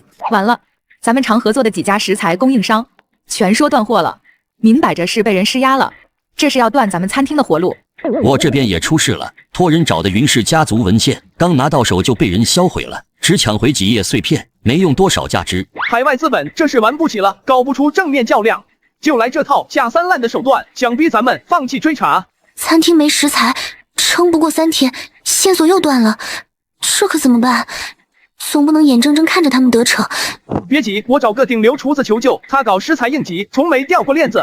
杨巅峰点开仙界 QQ， 向食神说明困境。片刻后，食神发来一份应急食材配方，标注能用普通食材复刻稀有食材的口感与功效，还附带了炮制细节。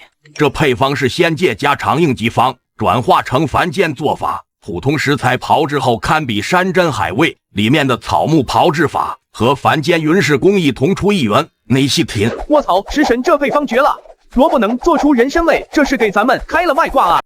杨巅峰，你看，文献碎片上的炮制手法和食神配方里的步骤一模一样，这是云氏工艺的基础。难怪食神说同出一源，这配方就是破解云氏工艺的钥匙啊！既救了餐厅，又给了线索，一举两得，绝了！有这配方，咱们餐厅不仅能撑过去，还能靠着应急养生菜圈粉，资本的算盘打空了。餐厅靠着食神的配方顺利渡过难关，应急养生菜收获好评。杨巅峰等人则顺着炮制法梳理云氏工艺，海外资本得知阻挠无效，决定铤而走险。宋年年，劝你们别多管闲事，再追查云氏工艺，不只是断供应链这么简单。你们阻挠无效，就想威胁，有本事光明正大打一场，别搞这些小动作。海外资本急了，刚才的电话是警告，我这边查到消息，他们计划今晚就强行闯入云氏老宅密室，硬抢工艺资料。来得正好，咱们也别等了，现在就出发去老宅，想在他们前面找到资料，守住密室。我带着结构图、云纹为要，我来开门，这次绝不能让他们把工艺资料抢走。夜色如墨，杨巅峰和马瑞亚按着古籍地图穿梭在深山密林，避开沿途监控，抵达云氏老宅外时，发现资本人手已在四周布控，灯光隐约闪烁，戒备森严。这伙人比保安还敬业，半夜蹲点跟盯梢似的，还好咱们有内部导航。我祖上世代守着老宅，后侧有个废弃狗洞，隐蔽又好钻，是咱们的突破口。动作轻点，别惊动他们。马瑞亚凭着家族记忆，带着杨巅峰找到老宅正屋地下的密室入口。入口处刻着与玉佩、手机壳同源的云纹凹槽，正对应云纹为要的提示。卧槽，这就开了，跟开盲盒似的。还好我没把这手机壳当破烂扔了。别大意，密室里应该藏着关键线索。你看那块石碑，上面刻着字。原来云氏工艺不是单一配方，是一套多层级提纯技术，能把药材功效拉满。而且咱们手机壳的云纹是开启核心设备图纸的钥匙。难怪海外资本死盯着手机壳，他们不仅想要工艺，还想拿到设备图纸，彻底垄断技术。石门开启的声响惊动了外围布控的资本人手，众人迅速围拢过来，手持棍棒与手电筒，将老宅正屋团团围住。灯光照亮院内，双方瞬间陷入对峙僵局。倒是省得我们找了把石碑上的记载抄下来，再把手机交出来，饶你们2条活路。做梦！这是云氏的东西，轮得到你们这些外来资本抢？有本事就过来拿！别给脸不要脸，我们人多势众，你们根本逃不掉。这里是云氏老宅，是我们的地盘，想抢东西，先问问我们这些守护者答不答应。敬酒不吃吃罚酒，动手，把石碑和手机都抢过来，他们2个处理干净。等会儿我引开他们，你趁机把石碑上的核心记载记下来，手机壳绝不能落入他们手里。资本头目一声令下，手下们蜂拥闯入密室，狭小空间内瞬间混乱。杨巅峰护着马瑞亚与石碑，与手下们周旋，双方推搡拉扯不断。杨巅峰护住手机，卧槽，你敢动手！原来你们防守漏洞在两侧。两人冲出老宅，身后追兵紧追不舍，手电筒光束在林间穿梭。杨巅峰摸出手机，太上老君此前发来的地形逃生指南恰好派上用场，指南将仙界地形勘测术转化为凡间深山避险技巧。沿西侧斜坡下行，有处天然岩洞可隐蔽，追兵不熟悉地形，难以追踪。老君，这指南比导航还准，这帮追兵纯属陪跑，体能差还认路费。你这洞察力开了挂似的，刚才一眼就看穿漏洞，果然是云纹钥匙的适配者。先别贫，到岩洞处理伤口。放心，有我在，他们追不上。追兵空手而归，只能向资本头目复命。头目得知杨巅峰因云纹共鸣觉醒洞察力，且工艺核心与他的手机深度绑定，脸色愈发阴沉，决定不计代价动用激进手段。头目，他们熟悉地形，我们追丢了，要不要天亮后再搜山？废物，搜山太慢。杨巅峰的手机就是钥匙，他还掌握着公益线索，不能等，动用所有关系封锁进山路口，再调一批人手过来，不计任何代价，必须把杨巅峰和他的手机抢到手。就算毁了线索，也不能让他带走。他们不会善罢甘休，咱们得尽快破解核心图纸，不然迟早被他们找到。我陪着你，不管他们来多少人，咱们都一起应对。天色微亮，杨巅峰将马瑞亚送到医院，医生为他处理好手肘伤口并包扎。马瑞亚虽卧床休息，却始终惦记着对抗海外资本的事，反复叮嘱杨巅峰尽快整合力量。你赶紧联系宋沾点他们，组建团队，分工协作，别等资本那边先动手。我这边没事，养2天就能归队。放心养伤，这边交给我，我这就召集大家组建个抗资本联盟，绝不让他们得逞。杨巅峰率先抵达办公室，宋年年、胡卡拉、林雪陆续赶到，4人围坐桌前，气氛严肃，围绕对抗海外资本展开讨论，快速敲定分工，组建临时对抗联盟。咱们各司其职，形成闭环。宋先生，你人脉广，负责对接国内外执法部门，端掉他们的非法据点。没问题，我这就联系熟人，优先冻结他们在国内的资产，断其根基。卡拉姐，靠你盘活餐厅的人脉网，摸清楚他们在本地的落脚点和人员动向，相当于咱们的情报站。放心，我这就给各个供货商同行打电话，挖情报我可是专业的，保证把他们的老巢摸得明明白白。林雪，麻烦你整理云氏工艺的医学价值，做专业背书，同时协调医院资源，应对突发状况。咱们得有后勤保障。我已经初步整理好了分析报告，医学背书没问题，医院那边也安排好了应急团队，随时待命。好，我来主导整体布局，靠洞察力盯紧他们的动作。咱们联手，就算资本来势汹汹，也不怕。这不就是复仇者联盟平替版？干就完了。联盟组建完毕，各司其职。被禁足在家的赵凯却按捺不住，不甘心落得惨败下场，趁家里佣人不备，偷偷翻墙溜出别墅，想借海外资本残余势力复仇。我是赵凯，我知道你们是海外资本的人，我有杨巅峰和云氏工艺的线索，想和你们做笔交易。赵凯，你被赵卡萨禁足了，凭什么和我们谈交易？我能帮你们找到杨巅峰，拿到工艺线索，甚至帮你们夺回本地药材市场的份额。我要的很简单，报复杨巅峰，重新掌控赵家的产业。杨巅峰，这次我定要让你身败名裂，把你欠我的都讨回来。多方联盟刚组建完毕，赵凯的倒戈又给局势添了变数。海外资本残余势力与赵凯勾结，一场更凶险的阴谋正在暗中酝酿。杨巅峰等人提前抵达云氏老宅，借着老宅地形赶住防御工事。宋年年持续对接执法部门，确认支援正在途中。胡卡拉带着餐厅员工搬来木架、碎石，堵住主要入口。马瑞亚伤口未愈，仍坚守密室门口，护住石碑纹路。咱们这是把餐厅后厨搬来了，木架挡路，碎石绊脚，实在不行就用擀面杖抡，保证让他们寸步难行。执法部门还有20分钟到，在这之前必须守住密室和石碑，不能让他们拆解提取数据。放心，我已经摸清老宅死角，他们敢进来就给他们玩迷宫战术。林雪，你带着应急包在偏屋待命，随时处理伤员。收到，应急设备都备齐了，既能救咱们人，也能戳穿他们装伤碰瓷的把戏。资本头目亲自带队赶来，几十名手下携带拆解设备，手持棍棒，团团围住老宅大门，气势汹汹。头目见大门被堵，下令强行破局，双方瞬间陷入周旋拉扯。一群乌合之众还敢阻拦，给我砸开大门，优先拆解石碑，拿到数据，重重有赏。左侧是他们的薄弱点，把木架往那边挪，堵住他们的突破口。别硬拼，拖到执法部门来。他们人太多，平常撑不了多久。支援什么时候到？再撑10分钟。他们就是纸老虎，看着人多，实则没章法。双方僵持之际，老宅侧门突然被打开，赵凯从门外走进来，身后跟着几名资本手下，径直走向资本头目。局势瞬间反转，杨巅峰等人脸色骤变。赵凯，你居然真的勾结他们，简直丧心病狂！丧心病狂！要不是你，我也不会落得被禁足的下场。我和资本大佬早有约定，事成之后，工艺的部分使用权归我。我要夺回赵家在药材市场的主导权。识时务者为俊杰，赵先生倒是聪明，动手拿下密室，拆解石碑。想碰石碑，先踏过我的尸体。别给脸不要脸，识相点就让开，不然连你一起收拾。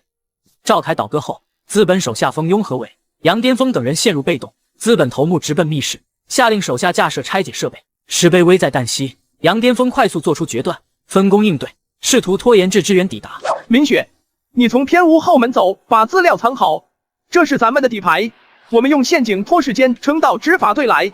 放心，资料我锁在加密云端了，他们抢不到，你们注意安全。废物，这点小事都办不好，赶紧修好设备，拆了石碑。想拆石碑，先过我这关。后厨暗器库上线，让你们尝尝碎石半土的滋味。双方僵持5分钟后，警笛声由远及近，国内外执法人员迅速包围老宅，手持执法记录仪冲入院内，与海外资本形成对峙，局势瞬间逆转。所有人不许动！我们接到举报，怀疑你们涉嫌非法垄断、窃取商业机密、伪造实材等多项罪行，立刻配合调查。这是污蔑，我们只是来研究古迹，你们无权干涉。污蔑，这是你手下伪造稀有食材、垄断药材市场的交易记录，还有赵凯和你们勾结的聊天记录、录音，铁证如山。不是我主动勾结，是他们诱惑我，我只是想夺回家族产业。诱惑？你为了复仇和权力，甘愿当海外资本的傀儡，助纣为虐。现在说这些晚了。执法人员逐一核实证据，将海外资本头目、手下及赵凯控制住，戴上手铐准备带领。杨巅峰等人看着被押走的众人，终于松了口气，却不知海外资本早已留了后手。感谢你们提供的关键证据，后续需要你们配合做笔录。另外，我们查到海外资本提前将部分核心数据转移至海外服务器，残余势力仍在暗中活动，你们要多加留意。我们会的，也会持续关注，绝不让他们卷土重来。虽然暂时解决了危机，但海外残余势力还在，咱们不能掉以轻心。放心，只要他们敢回来，咱们就再联手收拾他们。云氏工艺和这片老宅，我们会一直守护好。海外资本在国内的残余势力被彻底清除，药材市场重回正轨。杨巅峰、马瑞雅与宋年年齐聚餐厅办公室，商议云氏工艺的最终归宿。林雪列席记录相关事宜。云氏工艺本就该造福大众，我和瑞雅商量过，打算无偿捐给国内医药协会，用于公益医疗，绝不让它再沦为资本工具。这个决定好，既不负云氏先祖，也能让公益发挥真正价值。我来对接医药协会，全程监督捐赠流程，确保公开透明。我已经整理好公益的医学分析报告，附在捐赠材料里，能帮协会更快落地应用。咱们这是功德一件，等忙完这事，我餐厅分店开业，给大伙办庆功宴，全场免单。云氏工艺顺利捐赠，各方迎来新发展。胡卡拉的餐厅凭借养生菜品和反诈除恶的口碑，第一家分店盛大开业。瀚海拍卖行也因协助办案，公益捐赠，声誉达到顶峰。杨巅峰、瑞雅，快过来！今天咱们餐厅直接开挂式开业，预约排到下周了。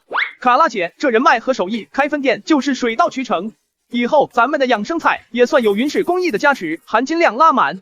拍卖行这边也沾了光，不少藏家主动合作，还特意点名要公益拍卖场次，算是双赢。晚风轻拂，杨巅峰停下脚步，终于向马瑞雅坦白仙界 QQ 的全部秘密，从太上老君的指南到食神的配方，毫无保留。马瑞雅静静倾听，没有惊讶，反而坦然接纳。这事说出来挺离谱，但都是真的。之前没告诉你，是怕你觉得我疯了。我早就觉得你不对劲，洞察力堪比开了挂。原来有仙界大佬助攻，我接纳你的一切，不管是凡人杨巅峰，还是有秘密的杨巅峰。太好了，瑞雅，我们正式在一起吧。以后不管有什么风浪，我都护着你。小子，别光顾着谈恋爱。海外资本残余再找另一件云上古青铜镜，听说和云氏工艺的配套设备是一套，你可得盯紧点。青铜镜，看来他们还没死心，这又是新的麻烦。不管是什么麻烦，我们都一起面对。平静只是暂时的，新的局，咱们陪他们玩到底。赵凯英主动交代线索，情节较轻，被从轻处罚，提前出狱。阳光刺眼，他却满脸阴鸷，对杨巅峰的恨意丝毫未减。满脑子都是复仇与夺回一切的念头。我是赵凯，我出来了，想继续找青铜镜，带我一个，我能帮你们得手。赵凯，你还敢露面？杨巅峰他们盯得紧，你别给我们添乱。添乱？我比你们更懂本地情况，还知道杨巅峰的软肋。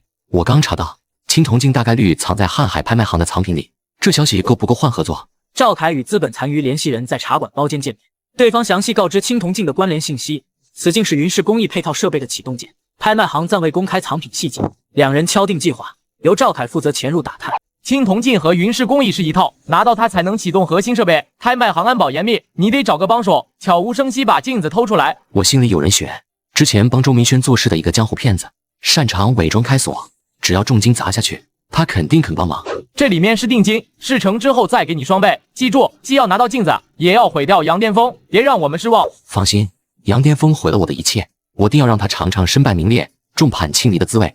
赵凯离开茶馆后，直奔老城区小巷，找到隐居在此的江湖骗子，骗子邋遢精明，起初不愿接手风险活。赵凯抛出重金诱饵，成功说服对方联手。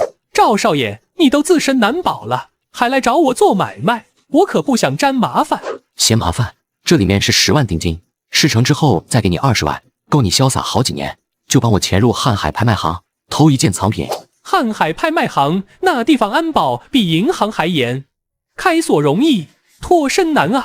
你擅长伪装，我提供拍卖行内部路线，咱们里应外合，不仅能拿到钱，还能搞垮杨巅峰。他可是你之前的老主顾，你不想报仇？成交。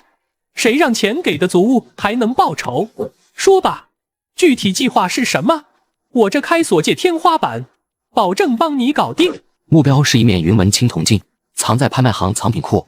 3天后晚上，我引开安保，你趁机开锁偷镜，咱们在巷口会合。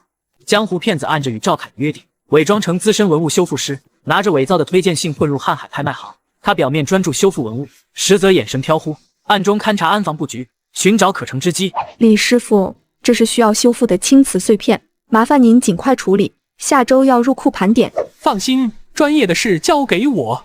对了，我刚到，想熟悉下藏品区布局，方便后续修复对接。杨巅峰陪同马瑞雅来拍卖行核对公益拍卖藏品清单，恰好撞见江湖骗子在藏品库房附近徘徊，对方言行举止的破绽，瞬间引起杨巅峰的警惕。这位是？看着面生，是新来的修复师吗？是我，刚入职，熟悉下环境。李师傅专业啊，刮刀都能拿反，这是新的修复流派，我倒想看看您怎么修。口误，刚走神了，我还有事，先回修复室了。他不对劲，是不是赵凯的人？十有八九身上带着电子设备，还不懂专业技巧，肯定是来搞事的。赶紧加强安防，我去查他的底。马瑞雅立刻安排工作人员排查安防，核对骗子身份。杨巅峰则点开仙界 QQ， 向托塔天王求助。天王发来仙界安防布控逻辑转化的凡间排查技巧，帮杨巅峰梳理出3大安防死角。凡间安防万变不离其宗，藏品库房后门、消防通道拐角、监控盲区交汇处是3大易突破死角，重点排查电子设备与异常痕迹。果然精准，这3个位置刚好是刚才骗子徘徊过的地方。查到他身份了吗？推荐信是伪造的，身份信息也是假的。我们在拐角查到了窃听器，摄像头还没找到，估计藏在藏品区附近。复研月度盘点当晚，咱们库房见。显然是发给赵凯实物发。杨巅峰眼神一沉，立刻截图保存。好家伙，还敢主动报时间！他们定在月度盘点当晚动手，目标应该是库房深处的青铜镜。那我们就将计就计，在库房设伏，把他们一网打尽。我这就调整安防部署，加固死角防御。月度盘点当晚，拍卖行内灯火通明，却异常安静。杨巅峰、马瑞雅带领员工提前布防，在3大安防死角架设红外报警装置，给库房大门装了岩石锁具，静静等待猎物上钩。不愧是我，安保跟纸糊似的，拿到镜子就跑路，重金到手美滋滋。开锁界天花板怎么不继续装文物修复师了？这陷阱特意给你量身定做的，喜欢吗？你们早知道，不可能，我伪装的这么好。伪造推荐信，不懂修复技巧，还乱逛库房，破绽百出。你和赵凯的密谋，我们听得一清二楚。警报声传到外围，赵凯坐在车里接应，见拍卖行灯火骤亮，警报大作，知道骗子被发现，立刻发动汽车想溜之大吉。早已在此值守的胡卡拉带着餐厅员工围了上来，堵住去路。胡卡拉，你别多管闲事，赶紧让开，不然我对你们不客气。不客气，我们餐厅员工可不是吓大的，后厨支援队到位，今天就把你这逃兵拿下，给杨巅峰报个信。胡卡拉将赵凯押进拍卖行大厅，与被围困的骗子会合。杨巅峰当众揭穿2人的阴谋，从骗子身上搜出微型摄像头、开锁工具，铁证如山。此时执法人员赶到，准备将2人带走。你们为了复仇和利益，勾结海外残余势力，潜入拍卖行偷青铜镜，意图垄断云氏工艺，证据确凿，等着法律制裁吧。我不甘心，要不是你，我根本不会落到这步田地。这是云氏家族工艺设备的完整地图，原来3者合在一起才能解锁全部秘密。难怪海外资本死盯着青铜镜，这才是他们想要的终极目标。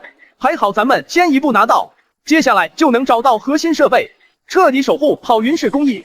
杨巅峰、马瑞雅立刻联系宋年年，3人将玉佩、青铜镜与手机壳按云纹纹路精准拼接，一幅完整的古朴地图在桌面展开。地图终点直指海边一处隐秘的云氏家族旧作坊。这处海边作坊我略有耳闻，荒废数十年了，一直无人问津。没想到竟是设备存放地。这不就是现实版藏宝图吗？云氏先祖藏得够深，还好咱们凑齐了钥匙。作坊年久失修，梁柱易坍塌，设备可能因受潮损坏，且云纹波动已外泄，恐有残余势力尾随，务必谨慎。得尽快出发，既要抢在他们前面找到设备，也要做好遗址保护和安全防范。海外资本残余势力凭借之前窃取的部分云纹数据，耗时数小时破解线索，锁定海边旧作坊的大致方位。头目立刻召集手下，驱车赶往目的地，企图抢先夺取核心设备。头目定位好了，再晚一步就被杨巅峰他们抢先了。设备一旦到手，咱们就能垄断低成本养生药材市场。慌什么？他们要修设备、护遗址，动作肯定慢。咱们直奔作坊核心，拿到设备就走，顺便给他们留个教训。杨巅峰三人收拾好装备，宋沾沾动用资源调来了越野车和防护工具，胡卡拉特意赶来送行，还带来了餐厅的应急物资，叮嘱众人注意安全。拿着，海边风大，既能防身又能敲核桃。设备要是能批量产养生药材，咱们餐厅直接原地升级，公益赚钱两不耽误。放心，等设备到位，先给餐厅供专属药材，你守好大本营，有情况随时联系。出发，预计2小时到海边。我已经安排人提前探查作坊外围，防范残余势力偷袭。你有没有想过，这设备既能批量产，低成本养生药材，公益价值堪比商业价值。要是落到好人手里，能帮到很多人。所以咱们必须守住，绝不能让他再为资本觊觎，要让他真正造福大众，才不负云氏先祖和守护者的使命。杨巅峰等人提前抵达海边旧作坊，宋年年对接的当地考古部门与执法人员已等候在此。作坊墙体斑驳，梁柱腐朽，众人分工协作，考古队排查遗址安全，执法人员在外围布控，防范残余势力突袭。作坊年久失修，墙体受潮严重，多处有裂纹，贸然进入有坍塌风险，得先做加固处理。加固交给专业的，我负责防偷防抢。这擀面杖对付小喽啰，比警棍还顺手。大家动作快些，残余势力随时可能到。执法队重点守住入口两侧，这里视野差，容易被突袭。资本残余头目带着手下驱车赶到，见作坊被层层布控，立刻下令强行闯入。手下们手持棍棒冲上前，与执法人员杨巅峰等人陷入对峙冲突，现场混乱不堪。都住手！墙体要塌了，快退！既然进不去，我就把这里炸了，谁也别想拿到设备。你疯了！炸药会毁掉整个遗址和设备，纯属玉石俱焚。想同归于尽，先想想自己要蹲多少年大牢。残余势力被全部抓获，执法人员清点赃物，押解犯人离开。考古队在做好安全加固后，进入作坊内部排查，意外在墙角隐秘木箱中发现一本泛黄的云氏家族日记。非遭门算而迁，失控工艺滥用祸及世人，故障核心设备，因部分资料留云纹散物，待行善者寻之，护工益于正途。原来如此，先祖不是被迫迁移，是为了守护工艺不被滥用。这份用心太沉重了。日记解开了百年谜团，也让我们更清楚使命，不仅要保护设备，更要守住工艺的初心，绝不能让它沦为工具。不管过去还是现在，守住本心最重要。等设备修复好，咱们就搞工艺量产，不辜负先祖的苦心。杨巅峰等人反复研读云氏家族日记，百年隐秘真相逐渐清晰。海外资本的原始积累，正是源于当年被盗用的部分云氏工艺。云氏后人的抗争与无奈，字字刻在日记页上。原来如此，海外资本的根基就是偷来的工艺，还裹挟云氏后人当棋子，手段太卑劣了。难怪他们死咬着工艺不放，合着是怕老底被揭穿。这波属于贼喊捉贼，恶心透了。我先把日记交给相关部门备案，再联合医药协会联系云氏正值后裔回国，咱们一起完善工艺，修复设备，把被扭曲的一切搬回正途。赵凯因2次勾结海外势力，意图破坏遗址，被从重处罚，判处长期监禁。入狱前，他主动提出想见杨巅峰，终于放下执念，认清自身错误，诚恳道歉忏悔。杨巅峰，对不起，我为了复仇和权力，猪油蒙了心，害了自己，也伤害了很多人，更差点毁了云氏工艺。我知道错了，不求原谅，只希望能赎罪。知道错是好事，监狱里好好反省。真正的赎罪不是口头道歉，是认清自己的贪婪，以后踏实做人。我会的，云氏工艺该造福大众，希望你们能守住它，也希望赵家以后能弥补我的过错。云氏后裔代表受邀回国，与杨巅峰等人会合在旧作坊，众人着手梳理工艺修复流程。后裔代表翻阅日记时，发现关于工艺完善步骤的隐秘记载，这也记载着工艺最后一步完善方法，需要用到海底特有的贝壳粉末，能提升设备精度和药材纯度。只是这种贝壳很稀有，只在这片海域出产。稀有不怕，咱们可以联系海洋部门协助打捞，只要能完善工艺，再难也值得。贝壳粉末就是最后一块拼图，等找到它，设备就能正式投入工艺量产，不辜负云氏先祖的守护，也彻底终结资本的觊觎。海底寻宝我熟，咱们这是从遗址保卫战升级成深海探宝记了，争取早日搞定粉末。餐厅先预定一批工艺药材。杨巅峰为寻找海底贝壳粉末，点开仙界 QQ 向东海龙王求助，龙王迅速发来指南，将仙界海域管理数据转化为凡间可查的海洋资源信息，精准标注出贝壳产地。凡间这片海域藏着目标贝壳，潮汐退去后浅滩可采，注意避开暗礁，别给本王搞出海洋污染的烂摊子。龙王还挺懂环保，放心，咱们只采贝壳，不祸海洋。走，趁退潮赶紧动手，早采到早完善工艺。贝壳粉末研磨完成，杨巅峰与云氏后裔医药协会专员联手，一边修复设备、完善工艺，一边启动式生产，首批低成本、高功效的养生药材顺利产出，优先对接基层医院与养老院。检测达标，功效比预期还高，成本却只有市面同类药材的30%。基层医疗这下有盼头了。先祖的心愿终于实现了，工艺不被滥用，还能造福普通人，这才是他该有的价值。先送一批去周边养老院和乡镇医院，后续批量生产，咱们把工艺这条路走稳。工艺量产喜讯传开，一家海外知名餐饮集团负责人专程到访胡卡拉的餐厅，洽谈养生菜品合作，提议将菜品推向海外，开拓公益餐饮市场。杨先生的养生工艺堪称一绝，我们想引进菜品，在海外开设公益餐厅，既推广中华文化，也能惠及更多人。这主意好啊！咱们餐厅的菜品能冲出国门，还能做公益，双赢的买卖。合作理念我很认可，但工艺细节涉及核心机密，暂时没法透露，不如先拟定框架，后续再细化落地。应该的，应该的，我们很有诚意，希望能尽快推进合作。他刚才追问的太细了，是不是有问题？不仅如此，我查到他集团背后有少量海外资本残余的资金往来，合作目的绝不单纯，大概率是想借机偷工艺。咱们假意配合，摸清他们的底。好家伙，又是来偷东西的，敢打咱们工艺的主意，看我怎么给他们下套，让他们偷鸡不成蚀把米。杨巅峰假意迎合餐饮集团合作提议，双方再次洽谈细节。负责人表面重申工艺为先，实则让助理拿出拟定好的合同，将霸王条款藏在繁杂条文里，企图钻空子。这是合作合同，我们承诺工艺分成占比不低于30%，就是希望尽快敲定，早日把养生菜品推向海外。30%可以啊，我看看条款。负责人诚意满满，不过条款得让律师过目，免得后续有纠纷。毕竟公益项目得明明白白。应该的，就是希望别太拖沓。核心配方细节是为了标准化生产，我们绝对保密。理解。等律师确认没问题，咱们就签。我这边也尽快整理菜品基础流程，先给你们参考。洽谈结束后，杨巅峰立刻联合宋年年，借助拍卖行的海外情报网络，深挖餐饮集团资本背景。律师同步梳理合同漏洞，提炼霸王条款证据，双线并行布局。查到了，这家集团的隐秘资金链和之前被打击的海外资本是同一派系，就是他们的残余载体，目的是偷工艺卷土重来。我操，果然是一伙的，打着公益旗号玩阴的，想把咱们的公益当成摇钱树，做梦。合同里的霸王条款很隐蔽，独占权和配方要求都超出正常合作范畴，加上录音证据，足以证明他们恶意设套。很好，咱们就将计就计，我继续假装配合，套取他们与残余势力勾结的实锤。宋先生，你盯着他们的资金动向，锁定更多关联证据。杨巅峰约负责人单独见面，假意沟通配方细节，暗中用微型设备记录对话。负责人急于获取公益，言辞间暴露与海外资本的关联，彻底落入杨巅峰圈套。杨先生，配方细节什么时候能给？我们那边已经备好渠道，只要拿到公益，利润咱们再谈。利润不是问题，就是怕你们违背公益承诺，毕竟这是云氏公益，不能流入黑市。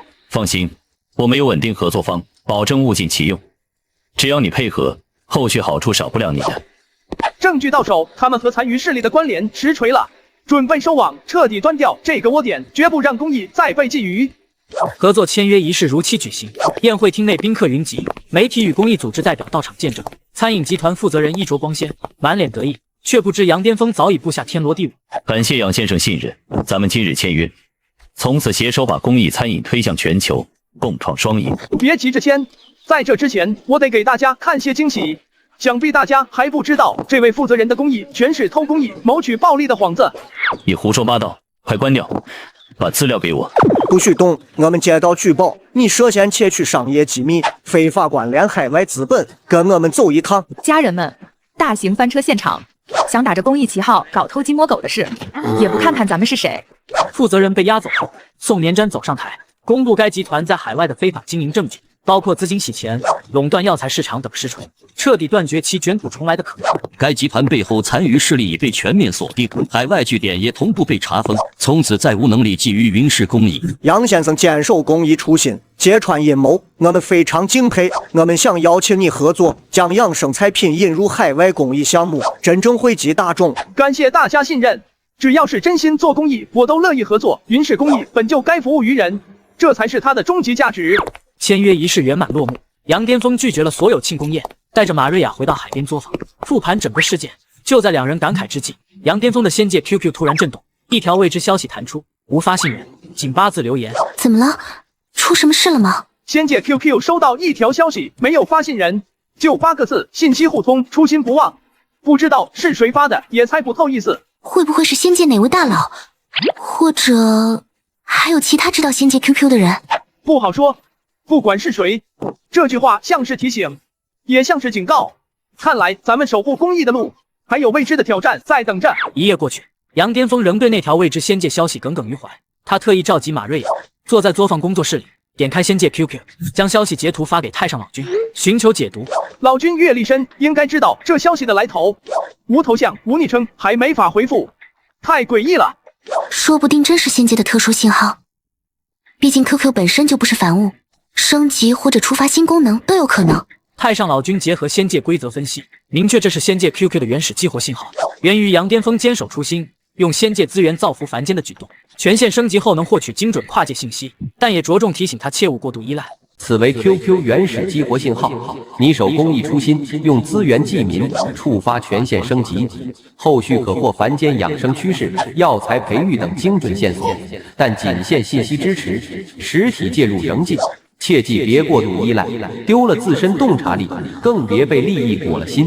原来是这样，我还以为是有人警告我。不过老君说的对，要是事事靠 QQ， 我迟早变成工具人。这既是奖励也是提醒，咱们始终守住公益底线，用信息辅助公益，不本末倒置就好。俩人脸色跟翻书似的，咋了？老君没说那消息是仙界垃圾广告吧？我还等着升级后的线索给餐厅添新菜呢。哪能是广告？是权限升级了，以后有精准线索，你的餐厅新品有着落了，但前提是公益优先。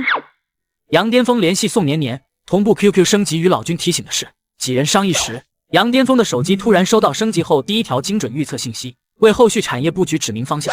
这些信息太关键了，有了精准预测，咱们能提前布局药材培育基地，优化公益量产方案，公益覆盖范围能翻倍。那可不，我餐厅正好能跟着迭代菜品。主打前瞻性养生，既好吃又有益，还不偏离公益路线。大家记着，这些信息是助力，不是捷径。培育技术要落地到基层，让农户受益；菜品推广要优先对接公益餐饮，始终守住初心。有了这些线索，云氏公益能真正惠及更多人，先祖的心愿也能进一步实现了。杨巅峰、马瑞亚、胡卡拉整合资源，正式成立养生产业公司，主打养生餐饮、药材种植、公益医疗3大板块。开业现场简约而隆重，宋年年作为合作伙伴到场祝福，各界嘉宾齐聚，感谢大家支持。咱们公司始终坚守公益为先，品质为王。药材种植对接农户，餐饮立足大众，公益医疗覆盖基层，绝不辜负信任。我会全力对接资源，保障药材种植基地落地，让云氏公益真正转化为惠民成果。餐饮板块交给我，保证把养生菜做出花来，从门店到外卖，覆盖全场景，既健康又好炫。开业后，杨巅峰借助仙界 QQ 的趋势预测，精准优化产品布局、研发势力。他带领团队针对不同人群需求，推出专属养生套餐与药材产品，兼顾功效与实用性。按预测，上班族抗疲劳产品会是爆款，药材配比要调整，既方便携带又见效快。中老年套餐侧重温和调理，避免刺激性成分。我已经对接质检部门所有产品都要经过3重检测，合规报告同步更新。海外公益合作的样品也已寄出，门店和外卖渠道都准备好了，每道菜都标了溯源信息，主打透明化养生，杜绝科技与狠活。凭借精准定位与过硬品质，公司成立仅半月就收获市场广泛认可，订单量暴涨。正当众人筹备扩大产能时，员工突然带来坏消息，市场上出现大量低价仿品，质量堪忧。这些仿品价格只有咱们的1/3，在批发市场和线上平台泛滥，已经收到好几起消费者投诉，说用了之后肠胃不适，严重影响咱们的品牌声誉。卧槽，这是明目张胆的山寨，用劣质药材以次充好，不仅砸咱们的牌子，还会害了消费者。我已经让法务部门介入，先下架线上仿品，查源头供应商。这些仿品工艺粗糙，应该是小作坊生产的，但背后说不定有人刻意推动。不仅要查源头，还要公开澄清，给消费者退款赔偿，守住品牌信誉。另外，加强正品防伪，绝不能让仿品毁了咱们的公益初心。仿品泛滥的影响快速发酵，低价劣质产品抢占市场，加上消费者不实投诉，杨巅峰公司的订单量骤降30%。品牌声誉岌岌可危，办公区内气氛凝重，众人围坐商议对策。这些黑心作坊用垃圾药材以次充好，害消费者难受，还砸咱们的牌子，真想把他们一锅端了。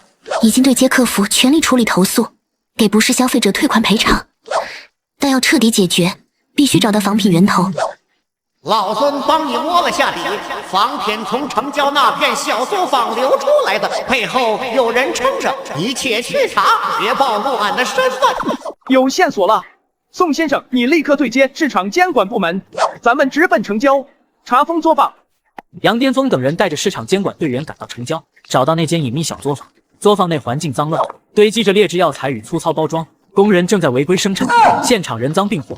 涉嫌生产销售伪劣产品，立刻停止生产，跟我们回去接受调查。我也是被人指使的，配方是一个神秘人给的，他出钱让我生产，我根本不知道药材有问题。神秘人是谁？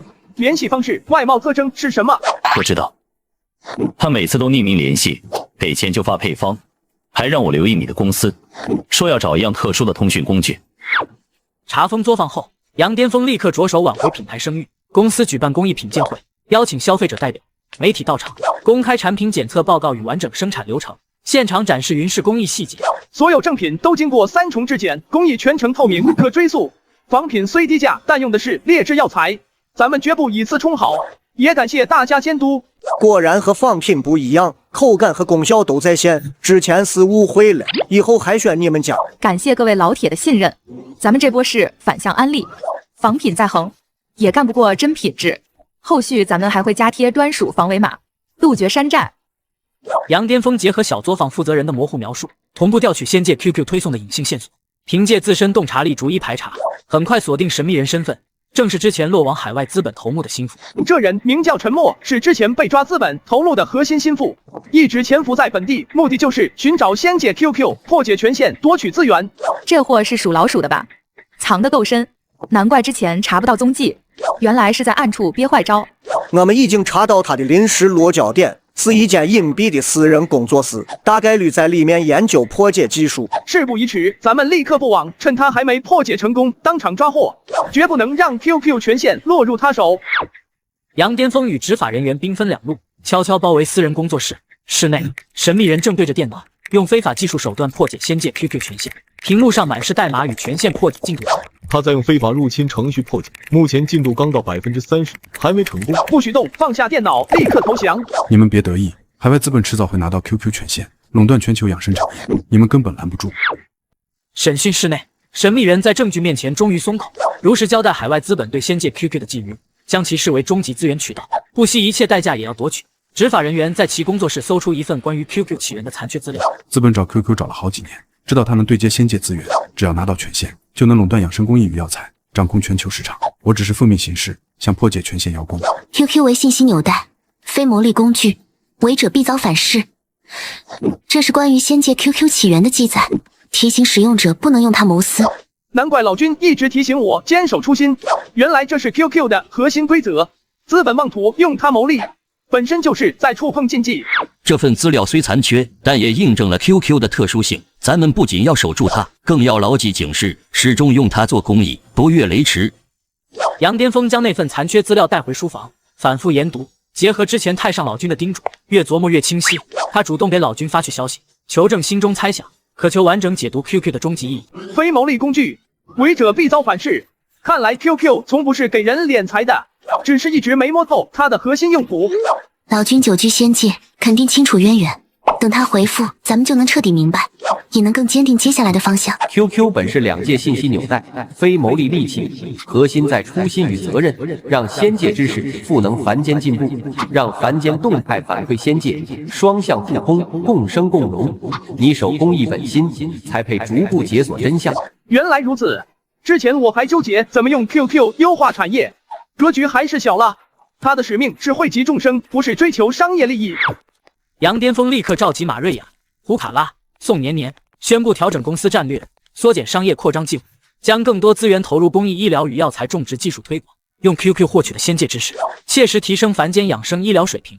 咱们放弃海外商业垄断机会，把仙界药材培育技术无偿推广给农户，公益医疗团队常驻基层，让云氏公益和 QQ 资源真正服务于普通人。我举双手赞成。本来就看不惯那些割韭菜的操作，咱们专心做公益，既踏实又有意义。餐厅也主打公益惠民价。我会对接更多基层渠道，把技术推广落地，让农户受益，也保障公益药材的稳定供应。我来梳理合规流程，确保技术推广、公益医疗的每一步都公开透明，接受社会监督。新战略快速落地，作坊改造为公益服务点，农户代表带着药材样本前来咨询种植技术，基层医生对接公益药材申领。现场一派忙碌而温暖的景象，公司理念也获得社会各界高度认可，口碑爆棚。多谢杨总，有了这技术，咱们的药材产量和品质都能提上去，日子也有盼头了。这些公益药材太及时了，基层医院药材短缺的问题总算缓解了，能帮到更多老人和孩子。大家看，仙界发来邀请，让我当凡间信息使者，定期传递养生医疗领域的发展动态，搭建两界沟通桥梁。这才是 QQ 的终极使命。你不仅守住了初心，还成为了两界互通的纽带，太有意义了。杨巅峰正式接受仙界邀请，成为凡间信息使者。他特意将作坊一角改造成信息对接室，首次按约定整理凡间养生医疗领域动态，通过 QQ 传递给仙界，同时对接仙界先进理念。得把内容精简，聚焦凡间真实需求，仙界理念也要转化成能落地的方法，不能搞空中楼阁。我已经把仙界的药材保鲜理念标出来了，适合推广给偏远地区农户。成本低，还好用。需优化信息传递规则，杜绝仙界资源被私下截取。你可结合凡间场景提建议，确保规则落地可行。正好我想建议加身份核验环节，只有指定使者能收发信息，从源头避免滥用。咱们双向把关，更稳妥。杨巅峰带领团队在偏远地区搭建公益养生课堂与小型诊所，林雪负责医疗指导，马瑞亚协调物资与志愿者，胡卡拉则搭建临时餐饮点，众人各司其职，把仙界理念转化为公益实效。谢谢你们，以前看病要跑起4里路，现在在家门口就能问诊，还能学养生方法。这是我们应该做的，后续还会定期来坐诊，教大家简单的急救和调理技巧，都是结合了先进理念的实用方法。养生光靠说可不行，搭配我这专属养生粥，内外调理才到位，都是公益价，管饱不管赚。咱们每周来一次，把养生课堂、诊所、餐饮服务常态化，让这里的村民真正受益。忙碌一天后，众人回到临时宿舍休整。杨巅峰拿出手机，准备整理当天的公益进展传递给仙界，却发现 QQ 信息传递出现轻微异常，发送进度频繁卡顿，信号波动明显。不对劲，之前传递信息都很顺畅，今天频繁卡顿，还提示有干扰，不像是信号问题。我操，不会又是哪路不长眼的想搞事吧？刚稳住局面，就来干扰两界信息，胆子也太大了。会不会和之前的资本残余有关，还是有其他未知力量盯上了 QQ？ 不好说，先暂停传递，我联系老君排查原因。这种异常波动绝非偶然，得尽快找出源头，不能影响两界信息互通和公益推进。杨巅峰结合 QQ 波动提示与过往线索，带队排查信号干扰源头，最终锁定城郊一处废弃作坊，正是之前仿品作坊的附属场地，残留着未彻底销毁的生产设备。这帮杂碎真是阴魂不散，设备都毁了还留后手，想用这点破玩意儿干扰信号，做梦！